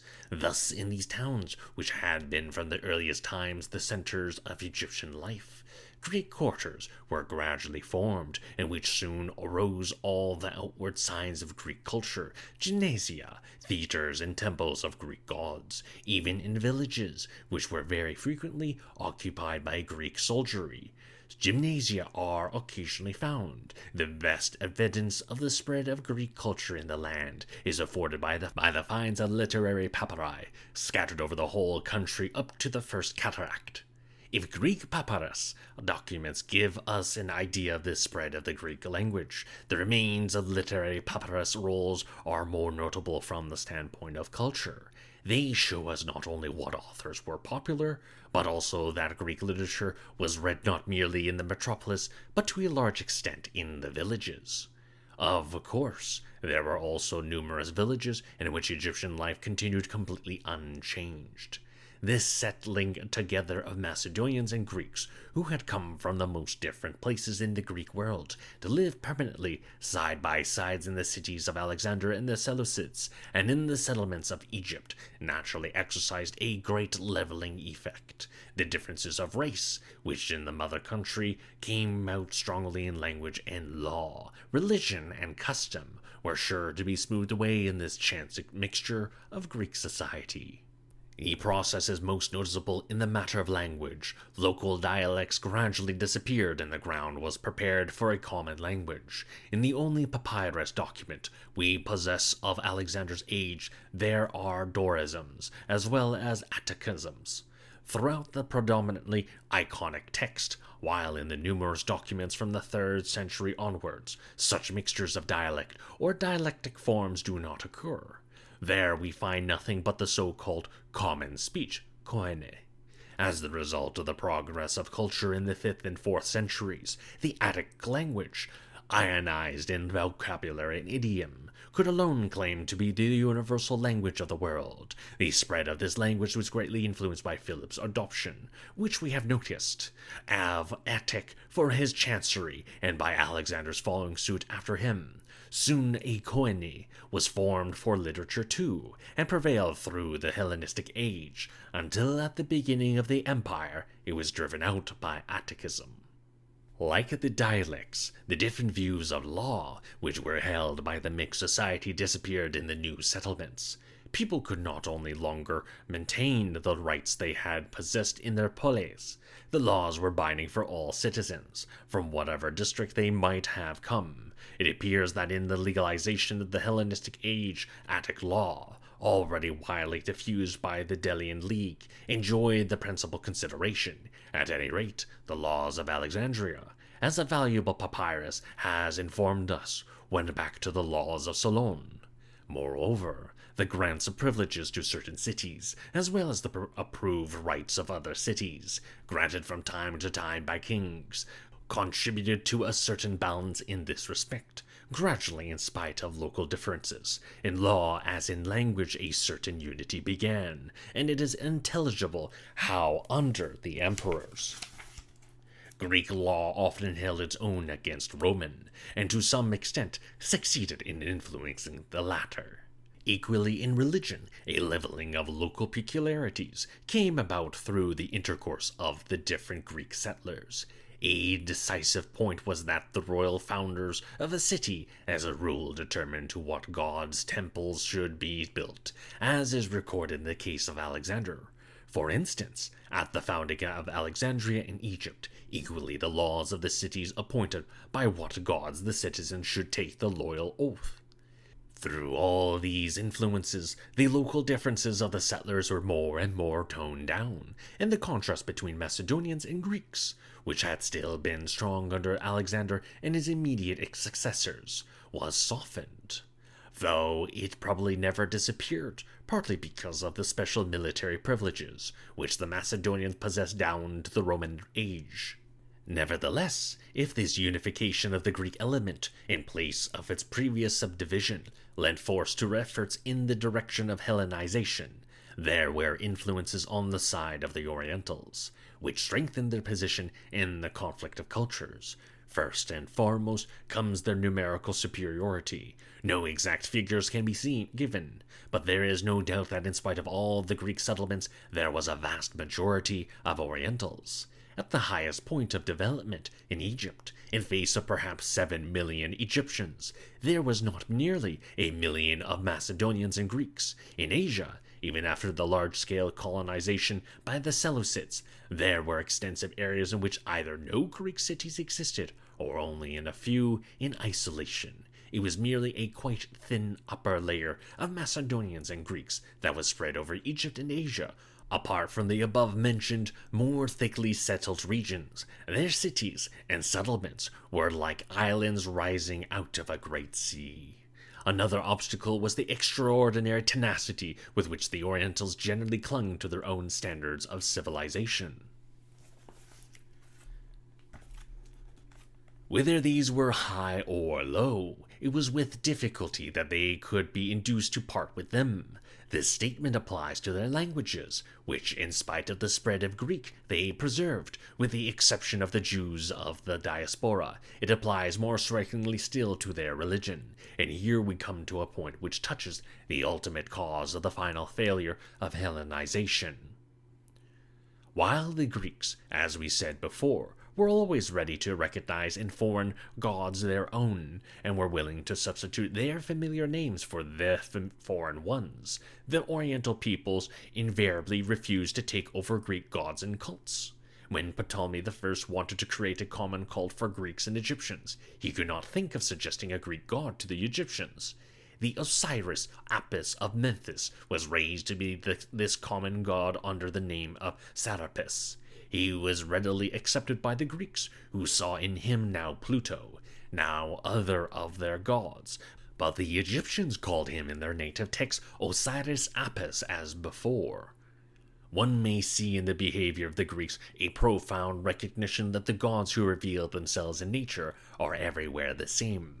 Though they may be addressed by difficult names of civilization, this attitude spelt weakness as against the Orientals, who would make no compromise or bargain.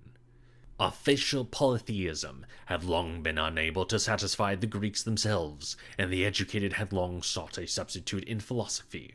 The inclination to proselytism was consequently all the weaker on the Greek side.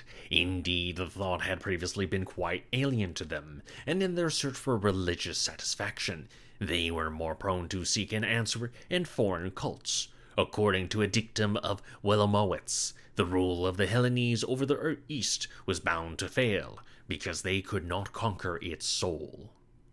In spite of these contrasts of principle and the great numerical preponderance of the Orientals, within the limits thus imposed, Alexander's idea of spreading Greek culture in the East was realized with great success by his immediate successors in Asia and Europe. The brilliance with which Greek life developed in their capitals had been already shown. In other ways, too, the cities founded by Alexander and his successors maintained themselves as centers of Greek culture, and in the differently conceived settlements of the Ptolemies, Greek language and life grew and expanded. But, apart from religion, always an exception, the Hellenization of the Orientals in the cities, which as a rule were founded in connection with Oriental settlements already in existence, was gradually limited to the Oriental population that lived side by side with the newcomers. In the country where no Greeks lived, Oriental life pursued the even tenor of its own.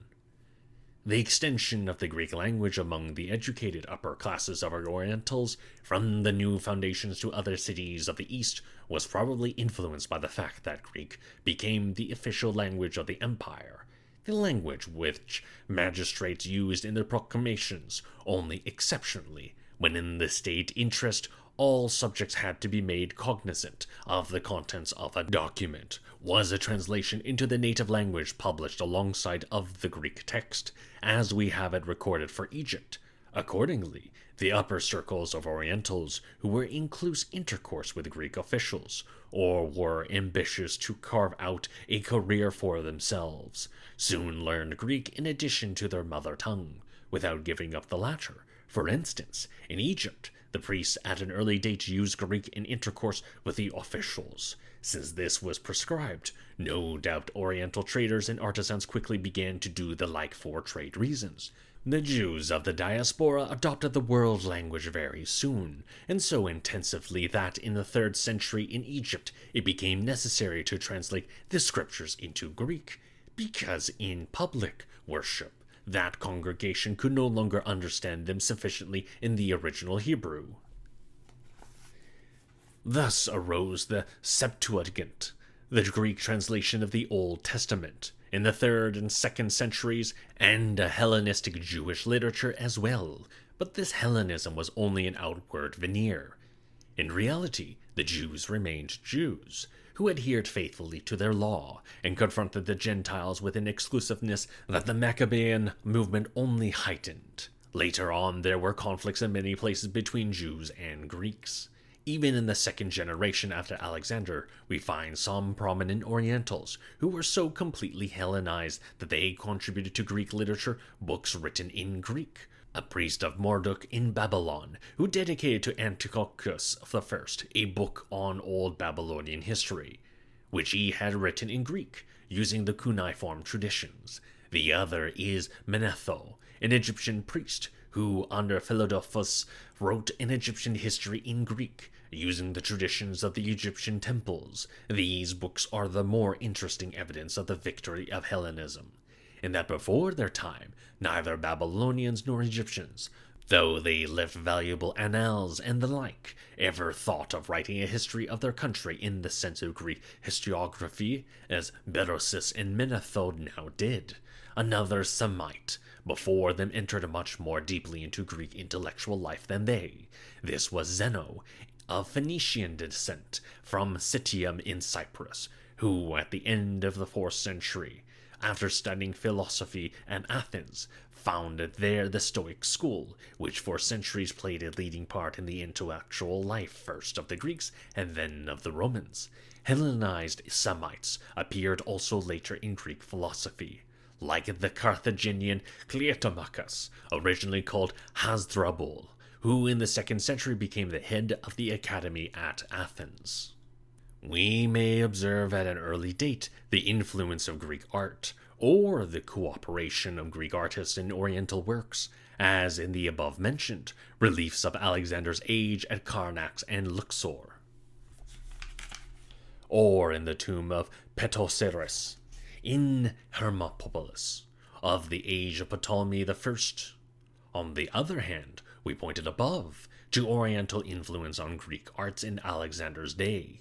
Thus early, there began in the East a blend of cultures, very typical of the Hellenistic period, and creative of much new life by the reciprocal fertilization and penetration of Greek and Oriental.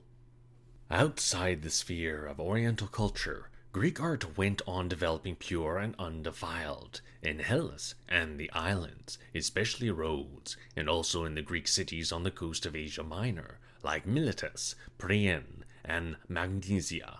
These particularly hold good of Pergamum, with the monuments commemorating the victories of Attalus and the Great Altar. In Pergamum, the struggle with the Galatians was conceived as a fight with the barbarians, and thus there was preserved as a source of vigor the old healthy national idea of a contrast between Greeks and barbarians, which elsewhere, as we shall see, had disappeared. In connection with this, we find very early at Pergamum the beginnings of a style of art which revived the classical and from the 2nd century onwards spread throughout the Greek world. In the East, however, there were not only blends of culture, but mixtures of race, which assumed great dimensions in course of time. The assembly of the Macedonian army at Babylon after Alexander's death rejected his policy of fusion, and his successors therefore in Asia and Egypt did not think of promoting it, but pursued a national Macedonian policy instead. Nevertheless, the permanent settlement of Macedonians and Greeks side by side with the Orientals had as its final consequence, without the action of garments, a relaxation of this proud standpoint of superiority and a readiness to contract marriages with the Oriental neighbor. From the middle of the 3rd century, we find in Egypt the first proofs of such mixed marriages. In the 2nd century, there is a Greco-Egyptian mixed population, definitely formed and constantly growing. Thus the natural conditions of life, though only here and there and in the lower classes, led to a mixture of races.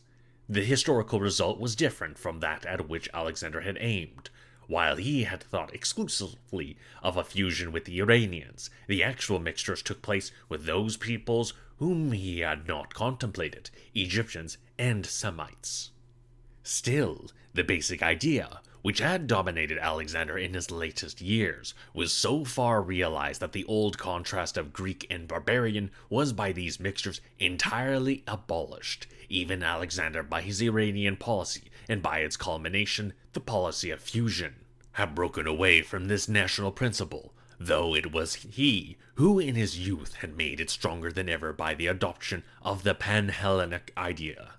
What was accomplished in actual historical development during these generations was plainly not without influence on the theory of the philosophers. No doubt theory went ahead of practice. The Cynics had maintained cosmopolitan views before Alexander. If, however, these ideas were deepened by the Stoic school and made the basis of their new view of the world, the motive power was certainly supplied by the fact that Alexander had thrown down the barriers between Greek and barbarian. The development of the next generations, which removed the barriers for all barbarians, only brought theory and practice more closely together, and thus Hellenism, both in theory and practice, received its cosmopolitan character. About a century after Alexander, the great scholar Aristoteles spoke as the representative of the modern Hellenistic man, when he blamed those who, like Aristotle in contrast with Alexander, had divided men into Greeks and barbarians, the former to be treated as friends, the latter as enemies, and demanded that they should rather be divided by their moral and intellectual qualities into good and bad. For there were many bad Greeks, and among the barbarians many very highly educated, like the Indians and the Iranians, and also the Romans and Carthaginians, who were politically worthy of admiration. This saying of Aristoteles, in which he coolly and clearly draws out the result of the experiences of this revolutionary century, stands like a landmark in the history of the Greeks. The old epoch in which there had been a strong Greek national sentiment was over, and its place was taken by the idea of an international citizenship of the world. We shall have to return again to the consequences of this change, which had gradually matured since the time of Alexander. The influence of Alexander in the spread of Greek culture is not limited to the East. The victorious march of Hellenism westwards is not to be understood apart from his life's work. If he could not carry out his latest plans, which were directed to the West, yet by laying the foundations for a worldwide spread of Greek culture in his Eastern Empire, he created the necessary conditions for its expansion westwards, beyond the political frontiers of his realm. Even before his day, Greek culture had exhibited a need of expansion, and no doubt without him it might have extended farther in the West, but the conquest of Rome by Hellenism, and that is what counted in the history of the world, would never have taken place, as it did, without the conditions created by him. Since the days of the kings, Rome had taken over from the Greek cities of Lower Italy many elements of Greek culture. First the alphabet, then the cults of gods, art, and some legal ideas. Yet there were but drops compared to the broad stream, with which in increasing measure from the middle of the 3rd century BC, Greek culture saturated Roman society. The beginning of this process has rightly been dated at 240, a year after the victorious end of the First Punic War, when the Greek freedman Livius Andronicus of Tarentum produced for the first time a Latin translation of a Greek play for the Roman games. There are two things characteristic of Rome in this affair. In the first place, it was the Senate, by whose orders the performance was given. It is extremely noteworthy that this step came officially from the government, when we remember that it was also the Senate which had 28 years earlier initiated a silver coinage to introduce Roman trade into the Hellenistic trade area. It is very significant that the same Senate now ordered this production of a Greek play. This justifies us in speaking of a program of culture parallel to the economic program. Connection with the Hellenistic world was now to be sought in the intellectual sphere. For this reason, it seems legitimate to say that the Hellenizing of Rome presupposes the life work of Alexander. If Greek culture had not already attained a worldwide position, the Senate would have seen no occasion to introduce it into Rome. Secondly, it was of the highest import that Greek play was produced in a Latin rendering. For the future history of Europe, it was of the greatest moment that the Romans, when they took over Greek literature, adhered to Latin, their mother tongue. This independence, which the Romans attained against foreign culture, distinguishes them from Oriental peoples, and corresponds to their strong, proud national self-consciousness, in which at the last resort lies the secret of their wonderful strength. But while from the beginning Greek poetry was rendered in Latin, Latin prose had not yet then developed, and the first imitations of Greek prose literature at Rome were in the Greek language. The first Roman who attempted to write a Roman history, Q. Fabius Pictor, the Roman counterpart to Berosus and Manetho, about the end of the 3rd century, wrote his Annals in Greek. And so did his immediate successors. Cato the Elder, in the 2nd century, was the first to produce a Latin history in his Origines. From that time onwards, Romans wrote their prose works only in Latin. It is not the place to describe here how this Hellenization, inaugurated by the Senate, the representative of the ruling aristocracy, expanded steadily during the following centuries in Roman society, especially in the circle of the Scipios in the 2nd century. It should only be noted that in language, as in other matters and principally in art, the Romans, notwithstanding all Hellenization, constantly asserted their own peculiar character, so that the result was a Greco-Roman mixture whose quality, though determined by the Greek ingredient, yet possessed a specifically Roman note. In Cicero and the poetic circle of Augustus, this Greco-Roman mixture culture attains a height which lifts it far above the decadent Greek culture of the period. For the whole course of later European history, down to the present day, it was of cardinal significance that the Romans were permanently successful in diffusing this Greco-Roman culture over the west of the continent, particularly over Spain and Gaul. They laid the foundations of the Romance nations and their culture, and decided that Latin should be the language of the West as Greek was of the East. Be it also noticed that this Greco-Roman culture, which developed a Greco-Roman art at the beginning of the imperial age, had a second effect on the East, now under the Roman rule, especially in Syria, where the Romans erected great buildings at Baalbek and Palmyra. The essential independence and importance of this Greco-Roman mixed culture compels us to make the Hellenistic period cease with Augustus, and with him to begin a new era of ancient history, that of the Roman Empire. While the Romanization of Western Europe shows its effects to the present day, the Hellenization of the East had finally to give way to Orientalism.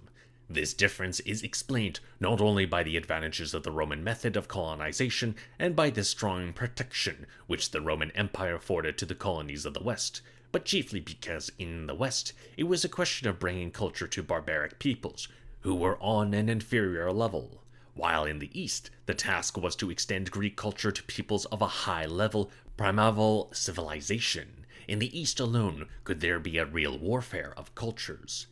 To be sure, when Alexander reached these Oriental peoples, the zenith of their development was passed by centuries, or even millennia.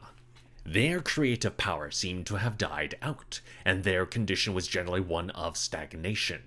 But the Greek culture offered them by Alexander and his successors woke them out of their lethargy. No matter whether they allowed this Greek culture to affect them or felt themselves impelled to oppose it, their intellectual powers were strengthened, and their life began to pulse more vigorously. The struggle was bound to end in the triumph of the East. The rise of the Orientals corresponded with a gradual relaxation of Greek vitality. There were divers causes which contributed to this. First, we may point to the disintegrating effects of the mixture of the colonists with varied Orientals, which in time altered the aspect of the Greek world in the East. Power and will to resist the Oriental ways disappeared. The Oriental wives brought their customs and above all their religion into Greek families. Then there was the very considerable influence of the different climate, which suggested the assumption of Oriental habits that had themselves largely grown up under the influence of this climate. When Livy makes a speaker in 189 say that the Macedonians living in Alexandria, Seleucia, Babylonia, and other colonies had degenerated into Egyptians, Syrians, and Parthians, there is for that time some rhetorical exaggeration, but also some truth. The most fatal thing, however, was that the Greeks lost, as we saw, their proud national self-consciousness, which had been formerly expressed in the antithesis of Greeks and barbarians, and thereby lost as well a strong impulse to develop their national energies. It is no accident that the great works of Greek culture, which possess eternal value for us, were created not in the days of cosmopolitanism, but in those earlier centuries, when the Greeks, proudly conscious of their vigor and superiority, chose that formula in which to express their national feeling. Certainly, the Hellenization of the East, as far as it succeeded, was a great feat on the part of the Greeks. But the chief benefit was derived by the Orientals. They, as a rule, were the receivers, the Greeks the givers, and finally, with the loss of their national feelings, the Greeks gave themselves up.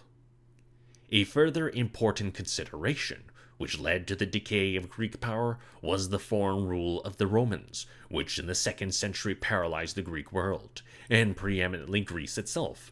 Worse than the economic results was the intellectual oppression that was thus exercised. No nation can prosper which has not its complete freedom, but is under foreign rule, and the situation is desperate, when, as in this case, there is no prospect of the recovery of freedom. A nation which can no longer believe in itself and its mission is lost.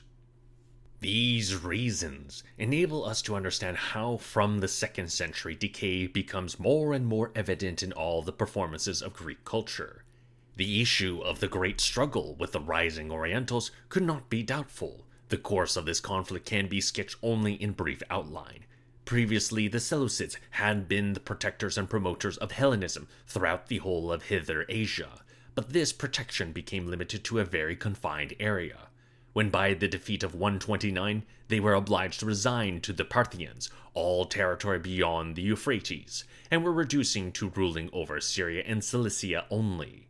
The Arsacids not only tolerated Hellenism in their kingdom, for they needed Greek trade, but often, officially as Philhellenes, concreted with Hellenism, with the object of promoting it and giving a Hellenistic veneer to their court at Ctesiphon, opposite Seleucia on the Tigris, where they had fixed their capital. In Parthian art too, Greek influences are unmistakable, but this Philhellenism was confined to the court, and among the Parthian people, especially the magnates and the army, was definitely looked on with disfavor.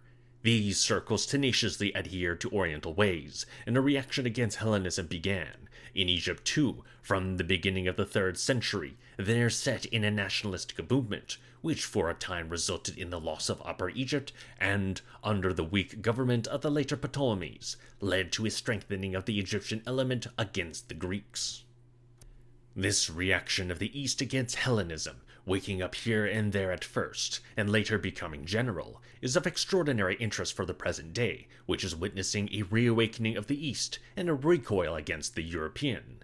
Just as in this century it is the efforts to make Asia European which brings about this phenomenon, so then it was the efforts of Alexander and his successors to Hellenize Asia which produced a like revulsion. If one surveys the whole course of the progressive advance of Orientalism, one sees that the development, apart from local differences, was not accomplished at the same rate in the different regions of culture and did not end in the same way. Earliest and most sweeping was the victory of the East in religion. Its victory was complete also in language, but Greek art and science were never conquered. They repeatedly fertilized the East down to the coming of Islam. The religious victory of the East is explained by the tolerant spirits of the Greeks, confronted by the obstinacy of the Oriental in adhering to his religion. There was also the fact that the Oriental religions had certain qualities which exerted a growing power of attraction on Greek dissatisfied with their own religion, so that they entered more and more into the different Eastern world of thought and feeling.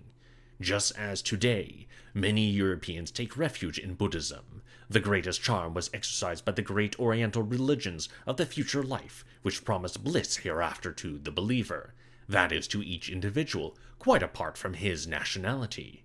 From early days, the Greeks had been familiarized with such ideas by the Orphic teaching and the Eleusinian mysteries, but now the Oriental religions tempted and won them by a vigorous propaganda, which was all the more decisive, as a longing for this comfortable assurance of a future life ran through the lower classes, who could find no solace in philosophy.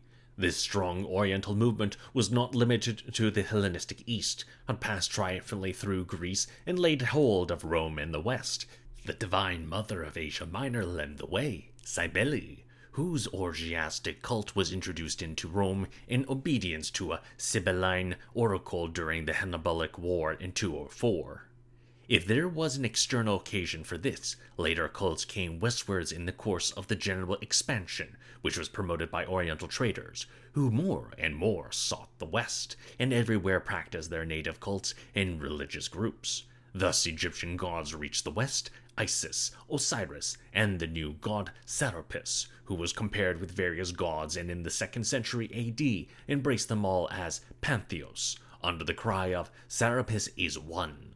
His worship was very extensively diffused in the empire. The Syrian gods, too, Hadad and Atargates, became widely known. As Syrian merchants grew prominent in trade, with the gods came astrology, originally a part of old Babylonian religion, but now erected into a spurious science which pretended to fix beforehand the fate of each individual by the constellation at the hour of his birth or conception.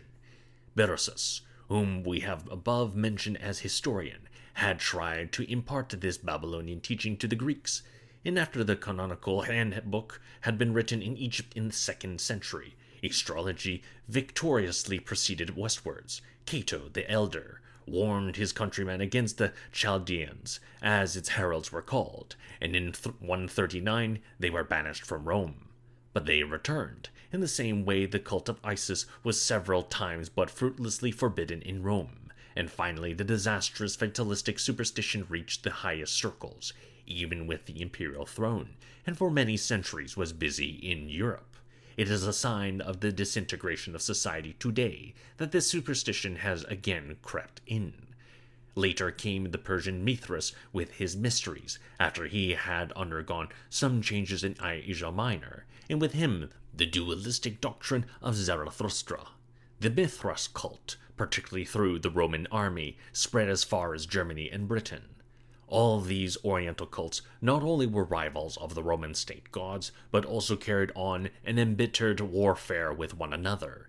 At last they were all defeated, along with the gods of the Roman state, by the new Christian religion, which surpassed them all in the depths of its ideas. It found the struggle more difficult and carried it on more vigorously with its Oriental competitors than with the gods of the Roman state, whose authority had been weakened by the others. By origin, Christianity was an Oriental religion. Its victory led to a great increase of Oriental influence in the world. But in the history of its expansion and inner development, Hellenism once more played a part of importance. It is a strong proof of the vigor still possessed by Hellenism that this new Oriental religion required the Greek language for its propaganda.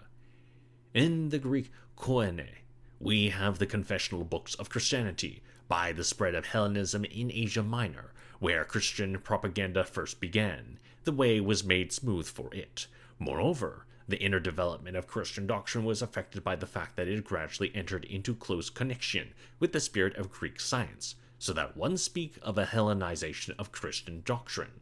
Here, we may point to the great fathers of the Church, Clement and Origen of Alexandria, 2nd and 3rd centuries AD, who in conflict with the foes of Christianity borrowed the intellectual weapons of Greek science and laid the foundation of an alliance with Greek philosophy. Thus, in the history of Christianity, the old city of Alexander again played a leading part. The center of this work was the Christian cathetical school, whose arrangements were influenced by the pattern of the pagan museum, the creation of Ptolemy I. The Age of Origen was followed by a political revolution, which was to be fatal to the existence of Hellenism in the East. In 226, the rule of the Parthian Arsacids was overthrown by Ardashir I, Artaxerxes, who founded the dynasty of the Sassanids. He was related to a family of Persian dynasts, who at Istakhr, not far from Persepolis, had preserved their independence under the Seleucids and the Arsacids, and had cultivated the old Persian tradition, and especially the religion of Zarathustra.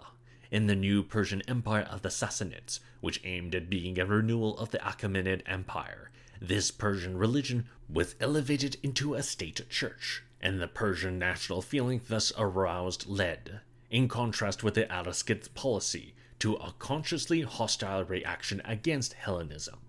For centuries, first Rome and then Byzantium, as representing Greco-Roman and Byzantine culture, had to fight with this Persian Empire, till in the middle of the 7th century it succumbed to the advance of the Muslims and became a part of the empire of the caliphs. In spite of antagonism of principle, the high culture of the Sassanids could not quite escape Greek influences, just as in its turn it affected Byzantium also. Even before the national reaction of the Sassanids against Hellenism, the Romans had dealt a death blow to Eastern Hellenism by the shameful destruction of the Greek city of Seleucia on the Tigris, which they burnt down in 164 during the War of Verus with the Parthians.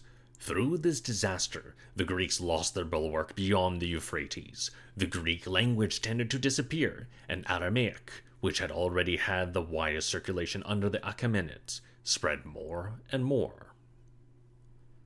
Elsewhere also the Oriental languages, which never ceased to exist in the country outside the Greek cities, finally drove out Greek altogether. In Syria, Aramaic was so vigorous during the whole Seleucid period that under the empire as the Syrian language, it became an important literary language, which we find in particular in the service of the Christian Church, and which has also left us secular works like the Syro-Roman law book, from which we can see that in Syria, beside Roman law, Greek law also had its place. The extinction of Hellenism is witnessed by the further fact that Macedonian names of cities disappear and give way to the old native names. Thus Aleppo and Akko bear again their old names, their Hellenistic names, Beroea and Ptolemais, being forgotten. Equally in Egypt, the native language was firmly victorious over the Greek. The last Greek papyrus texts, Arabic Greek bilingual, belong to the 10th century. As the old papyruses of the age of Alexander, it is a vast period, about 1300 years, during which we can follow the effects of Alexander's life work in the continuance of the Greek language in the Nile Valley. The Egyptian language prevailed, in spite of all the success of Hellenization. The old tongue had always survived amongst the masses of the people, and after they became Christian, as the so-called Coptic, it developed a literature which, like the Syrian, was predominantly Christian, but also included a secular literature, in connection with which we may mention a Coptic version of the Romance of Alexander, we may regard it as a last triumph of Hellenism that from the 3rd century AD, the Egyptians transcribed this Coptic language, which is nothing but the latest development of the Old Egyptian, in the Greek alphabet, with a few additional demotic signs, and soon it gave up hieroglyphs and the demotic script. Coptic, in spite of the Arabic of the new conquerors, continued till the 18th century, and in a few cases into the 19th century, and the Coptic Bible is still read, though not understood in the Coptic liturgy, but as in Hither Asia, Arabic was the real conqueror. Lastly, if we turn to the development of art in the East, we cannot here fully show how in course of centuries that mixture of Greek with Oriental art, the beginnings of which we described above, went through various complicated changes, the external and internal reasons which in general led to the weakening of the Hellenistic factor were bound to tell in the artistic sphere. And in the process of time, the Oriental elements in the combination became more prominent. Yet in many departments, Hellenistic art showed itself a creative and vigorous factor of culture.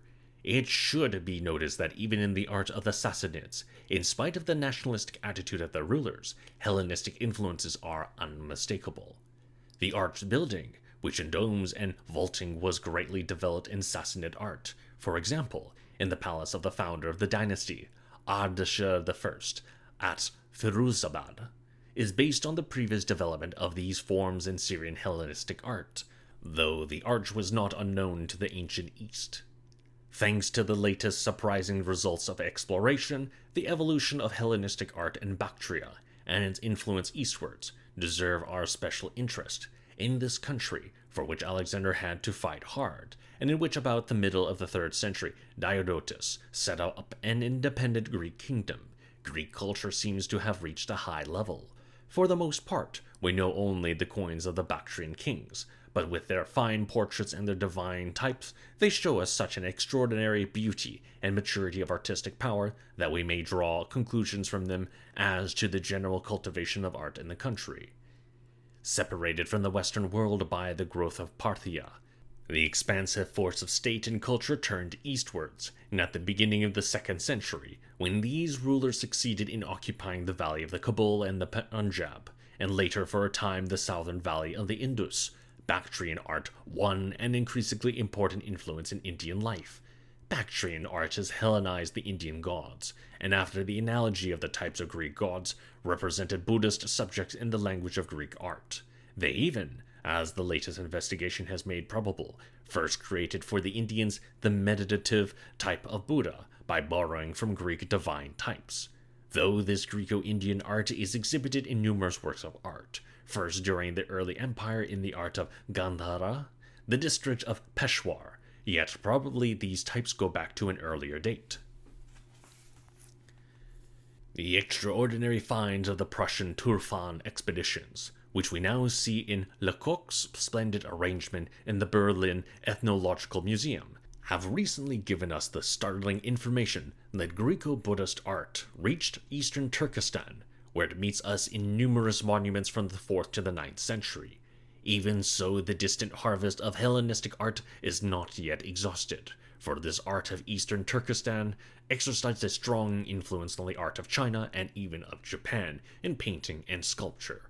Thus, the perspective point of view entered the art of East Asia by this mediation from Greek art, which had adopted it in the 5th century. The Persian poet Nasami, 12th century, relates in his book on Alexander that Iskander reached China from India by way of Tibet, and that a competition arose between Greek and Chinese painters, in which finally the Greeks won. According to our present knowledge, we may find in this poetic fancy a deeper meaning. Greek art would never have carried its effects as far as China if Alexander had not conquered the East up to India and spread Greek culture so far.